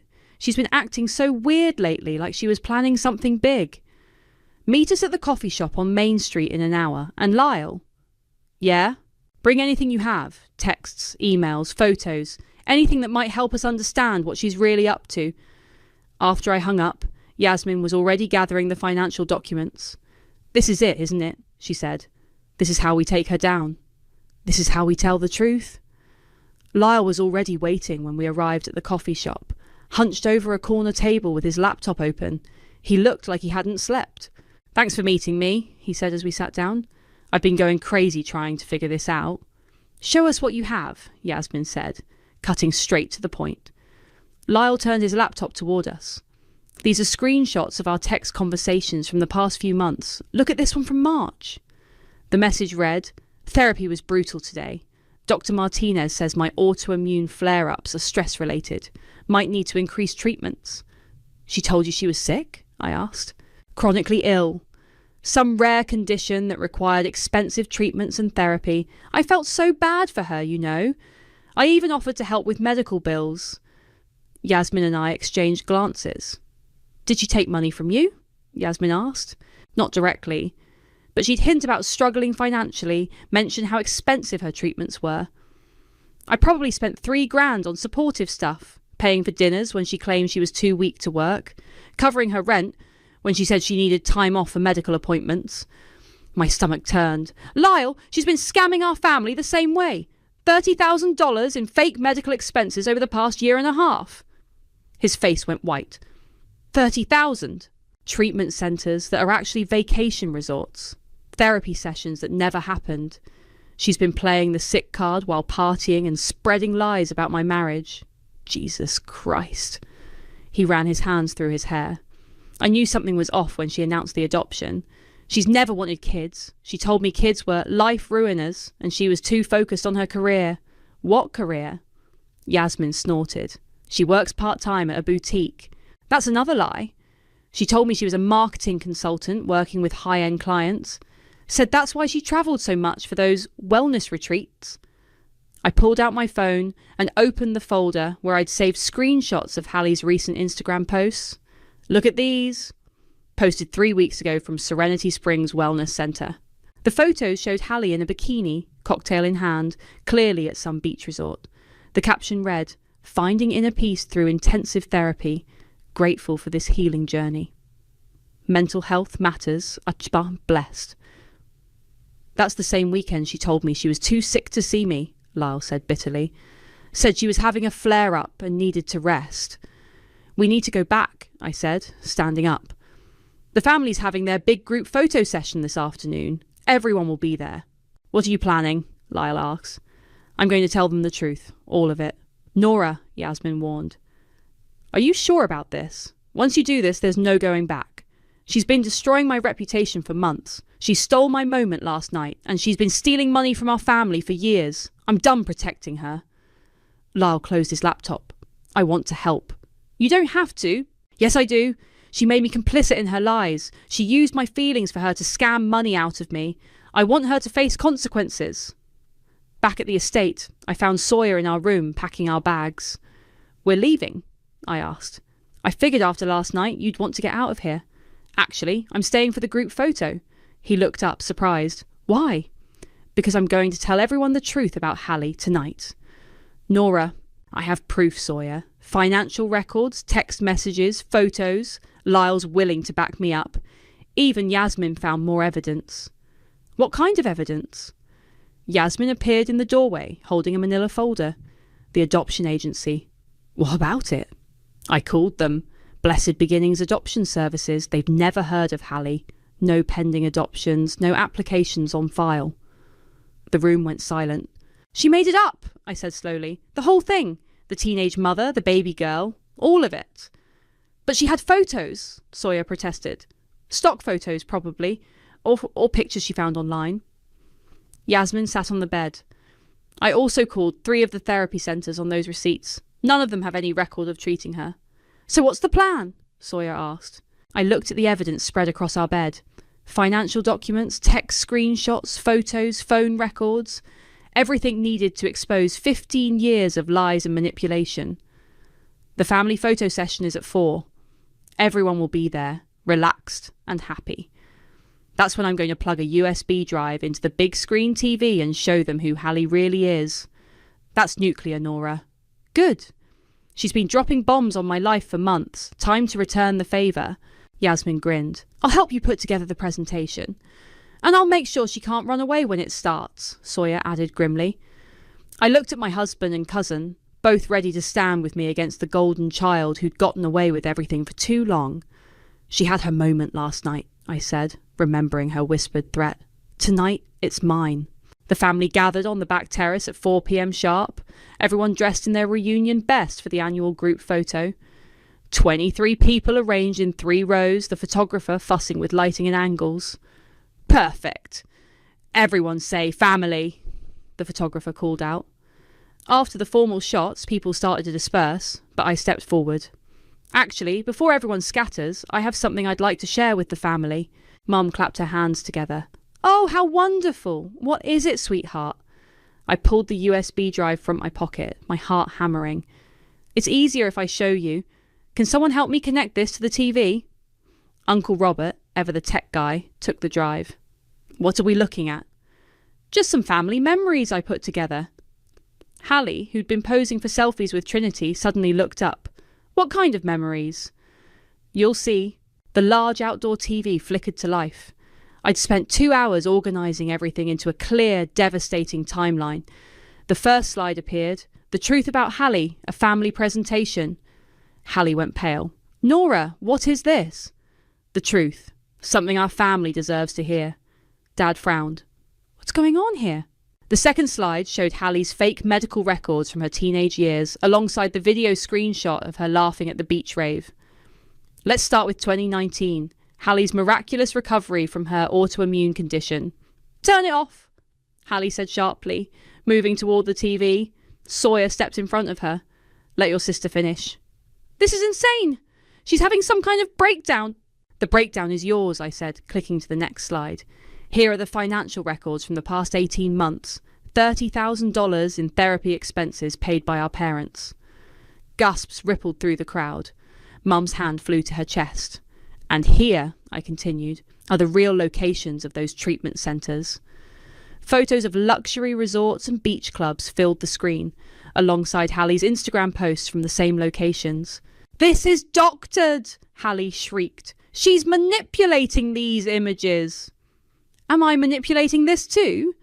The next slide showed text messages between Hallie and Lyle, where she claimed to be too sick to work while posting party photos. Lyle stepped out from behind a pillar where he'd been waiting. Those are real. I have the originals on my phone. The family turned to stare at him. Hallie looked like she'd seen a ghost. Lyle, what are you doing here? Finding out the truth about the woman I thought I loved? Trinity's voice was small and confused. Hallie, what's happening? She's lying. Hallie pointed at me with a shaking finger. She's jealous because I'm adopting a baby and she can't have kids. Actually, I said, clicking to the next slide, I'm 11 weeks pregnant. This is our ultrasound. The photo filled the screen. Mum gasped and grabbed Dad's arm. But more importantly, I continued, let's talk about your adoption. Yasmin, would you like to share what you found? Yasmin stepped forward, holding her phone. I called Blessed Beginnings Adoption Services this morning. They have no record of Hallie. No application, no pending adoption, no teenage mother. The silence was deafening. That's impossible, Mum whispered. She showed us photos of the baby. Stock photos, I said. The same ones used on adoption websites across the country. Dad's face was turning red. Hallie, is this true? No, they're ganging up on me. This is all lies. What about the money? Graham's voice cut through the chaos. He'd arrived late and was standing at the edge of the terrace. I have the receipts right here, Hallie. $30,000 for treatment centres that don't exist. Hallie spun around wildly, looking for an ally. Mum, you know I was sick. You saw how much pain I was in. When? Mum's voice was barely audible. When were you in pain, Hallie? All the time. The joint pain, the fatigue, the same symptoms you faked when you were 17. I clicked to the final slide, the video of teenage Hallie laughing about her best scam ever. The video played on the big screen. Hallie's drunken voice filled the evening air. My family thinks I have some rare disease. They literally pay for this whole trip thinking it was medical treatment. Best scam I ever pulled. Someone started crying. I think it was Trinity. Turn it off, Hallie screamed, lunging for the TV. Turn it off! Sawyer caught her arm. You had your moment last night. This is hers. You ruined everything. Hallie whirled on me, tears streaming down her face. I was happy. For once in my life, I was the centre of attention, and you couldn't stand it. You stole my pregnancy announcement. So what? You'll have other chances. This was my only shot at being special. The words hung in the air like a confession. Dad's voice was ice cold. Get out! Daddy, get out of my house. Now! You can't be serious. She's the one who... You stole from us, Mum said, her voice breaking. You lied to us for years. You made us worry, made us sacrifice. I needed the money. For what? Dad roared. Vacations? Parties? While your sister was actually struggling with infertility, you were pretending to be sick and stealing our money. Hallie looked around the circle of family members, searching for any sympathetic face. She found none. Fine, she spat. You want the truth? I'm glad I did it. You all ignored me my whole life while precious Nora got all the attention for being the good daughter. Well, guess what? Being good gets you nothing. She grabbed her purse and stormed toward the house. Hallie, wait. Mum started after her. Let her go, Dad said firmly. She made her choice. The silence after Hallie's exit was deafening. 22 family members stood frozen on the terrace, processing what they'd just witnessed. Trinity broke first, dissolving into sobs. I can't believe I defended her. I told everyone how brave she was. Aunt Margaret put an arm around her. We all believed her, honey. That's what family does. No, Dad said harshly. Family doesn't lie and steal and manipulate. What she did was unforgivable. Mum sank into a patio chair, looking 10 years older than she had an hour ago. The money we gave her, we could have helped Nora with fertility treatments instead. Mum, don't... No, I need to say this. She looked up at me with tears in her eyes. I failed you. I enabled her lies and ignored your struggles. I'm so sorry, Nora. Graham cleared his throat. There's more we need to discuss. The financial implications of this are serious. What do you mean? Dad asked. Fraud, embezzlement. She obtained money under false pretenses. The family could pursue legal action. Legal action? Uncle Robert whistled low. Against our own daughter? She's not acting like our daughter, Dad said coldly. She's acting like a criminal. Yasmin squeezed my hand. How are you feeling? Before I could answer, we heard shouting from inside the house. Hallie's voice, high and desperate. I'm not leaving. This is my family too. Not anymore, came Sawyer's calm reply. We rushed inside to find Hallie in the foyer, suitcase in hand, facing off with Sawyer, who was blocking the staircase. Move, she demanded. I forgot something upstairs. Your room's been cleared out. Your stuff is in the car. You had no right. I had every right. This isn't your house anymore. Hallie spotted me in the doorway. Nora, please. We're sisters. You can't let them throw me out like garbage. You threw yourself out when you chose to lie and steal. I never stole anything. That money was freely given. Under false pretenses, Graham said, appearing behind me, which makes it fraud. Hallie's face crumpled. You're really going to destroy me over this?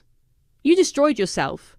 I made mistakes, okay? But I can pay it back. I can make this right. With what money? Lyle stepped into view. You don't have a job. You've been living off scammed money for 2 years. Lyle, baby, please. Don't. His voice was ice. I loved you. I would have done anything for you. And you made me an accomplice to your lies. I never meant for you to get hurt. But you did hurt me. You hurt all of us. He pulled out his phone. I've already blocked your number. Don't contact me again. Hallie turned back to our parents who had followed us inside. Mum, Daddy, I'm your daughter. You can't abandon me. Mum was crying silently. Dad's jaw was set like stone. You abandoned us first, he said. Every time you lied, every time you stole, every time you manipulated our love for you. I was desperate. I felt invisible. Nora was always the perfect one, and I was just... You were loved, Mum said through her tears. We loved you exactly as you were. But that wasn't enough for you, was it? Hallie looked around the room one more time, searching for any crack in our resolve. When she found none, something shifted in her expression. The fake tears dried up, replaced by cold fury. Fine! You want to cut me off? Go ahead. But don't think this is over. It is over, I said quietly. You have no power here anymore. We'll see about that. She grabbed her suitcase handle. You think you've won, but you've just made an enemy. And I know things about this family that would destroy all of you. Like what? Dad challenged. Like the real reason Nora's marriage has been struggling. Like why Sawyer almost left her last year. Like, stop! Sawyer's voice cut through her threats. Just stop. Whatever lies you're about to tell, we're done listening. Hallie's mask finally slipped completely. You'll regret this. All of you. I'll make sure of it. She wheeled her suitcase toward the door, then paused and looked back at me. You think you've gotten your revenge. This isn't revenge, Nora. This is just the beginning. The front door slammed behind her with a finality that echoed through the house. We stood in the sudden quiet, processing what had just happened. Is it really over? Trinity asked in a small voice. I looked around at my family, hurt, betrayed, but finally free from Hallie's manipulation. For us? Yes. For her. I shrugged. That's not our problem anymore. Dad put his arm around Mum. We need to discuss next steps, legal options, financial recovery. Later, Mum said wearily. Right now, I just want to celebrate the grandbaby we're actually getting. She pulled me into a hug, and for the first time in years, it felt completely genuine. I only revealed what you really were, I whispered, remembering Hallie's parting threat. You did the rest. The baby shower was everything I'd dreamed of. Intimate, genuine, filled with people who actually cared about me. Mum had insisted on hosting it at the estate, transforming the same terrace where I'd exposed Hallie's lies into a celebration of new life. Open mine next. Trinity bounced in her chair, holding out a perfectly wrapped box. I smiled, tearing away the paper to reveal a hand-knitted baby blanket. Trinity, did you make this? YouTube tutorials are amazing. I figured I owed you something real after, you know. You don't owe me anything. Yes, I do. I repeated her lies about your marriage. I should have known better. Yasmin leaned over from her spot on the couch. We all should have known better. Hallie was good at what she did. Too good, Mum said quietly, refilling my lemonade glass. I still can't believe I fell for it for so long. The past month had been a whirlwind of legal consultations and family healing. Graham had presented Dad with options for recovering the stolen money, but ultimately, my parents decided not to press charges. She's still our daughter, Mum had explained. Cutting her off is punishment enough. Hallie had tried to contact various family members in the weeks following her exile. Angry texts, manipulative voicemails, even a few attempts at showing up at people's homes. But her credibility was destroyed. No one was buying her victim narrative anymore. Has anyone heard from her recently? Aunt Margaret asked, as if reading my thoughts. She's been radio silent for 2 weeks, Dad said. Last I heard, she was staying with some friend in Portland. Good, Sawyer said firmly. The further away, the better. I was about to open another gift when my phone buzzed. A text from an unknown number. Congratulations on your baby shower. Looks lovely from the photos. My blood ran cold. She's here. What? Yasmin grabbed my phone, reading the message. How does she know about the shower? Instagram, Trinity said, looking guilty. I posted some pictures. I didn't think. It's okay. I stood up, surprisingly calm. She can't hurt us anymore. Should we call the police? Mum asked, her voice shaking. For what? She sent a text. Another message appeared. Can we talk? I'm parked at the end of the driveway. Dad was already moving toward the house. I'll handle this. No. I caught his arm. I will. Nora. She came here for me. This ends with me. Sawyer stood up. I'm coming with you. So am I, Yasmin added. And me, Trinity said, surprising everyone. I looked around at my family, my real family, the people who'd stood by me when the truth came out. Okay, but we do this together. We walked down the long driveway in a group, our footsteps crunching on gravel. Hallie's car was indeed parked at the gate, engine running. She got out as we approached, and I was shocked by her appearance. She'd lost weight, her hair was unwashed, and her clothes looked like she'd been sleeping in them. Thank you for coming, she said, her voice hoarse. I wasn't sure you would. What do you want, Hallie? To apologise. To try to make things right. It's too late for that. I know I screwed up everything. But I'm getting help now, real help. I'm in therapy, and I'm working on myself. Good for you. She looked past me at the others. I hurt all of you. I know that. And I know saying sorry doesn't fix anything, but I need you to know that I never meant for it to go this far. You meant every bit of it, Sawyer said coldly. You planned it, executed it, and enjoyed every minute. You're right. Tears started falling down her cheeks. I was jealous and bitter, and I wanted to hurt Nora because she had everything I thought I deserved. I had everything, I laughed bitterly. I had years of failed fertility treatments, a family that ignored me, and a sister who sabotaged me at every turn. I know, I see that now. I was so focused on getting attention that I couldn't see how much pain I was causing.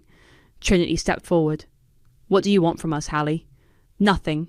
I don't expect forgiveness. I don't expect to be welcomed back. I wanted you to know that I'm trying to be better. Are you? I asked. Or is this just another performance? She was quiet for a long moment. I don't know. I hope it's real, but I understand if you don't believe me. I don't. That's fair. She wiped her eyes. I heard about the baby. Congratulations. You're going to be an amazing mother. I know. She almost smiled at that. There's the Nora I remember. Strong, confident. I'm glad you found your voice. I always had it. You just tried to silence it. Yeah, I did. She looked back at her car. I should go. I just wanted to say goodbye properly. Goodbye, Hallie. She started to walk away, then turned back one more time. For what it's worth, I am proud of you. You stood up for yourself. You fought back. I never thought you had it in you. That was your mistake. She nodded and got in her car. We watched as she drove away, her taillights disappearing around the bend. Think we'll ever see her again? Trinity asked. Probably not, I said, and that's okay. We walked back up the driveway together, back to the celebration waiting for us, back to the family that had chosen truth over comfort, justice over peace. As we reached the terrace, I felt the baby kick for the first time, a strong, insistent flutter that made me gasp and press my hand to my belly. Everything okay? Sawyer asked. Perfect, I said, smiling. Everything's perfect. Mum appeared with a fresh glass of lemonade and a concerned expression. How did it go? It's over, I said simply. Really over this time. I settled back into my chair, surrounded by people who love me genuinely, holding gifts chosen with real thought and care. The baby kicked again, as if celebrating too. Revenge hadn't just felt good, it had given me back everything Hallie tried to take, my voice, my power, my peace. But more than that, it had shown me who my real family was, and that was worth more than any apology she could ever offer.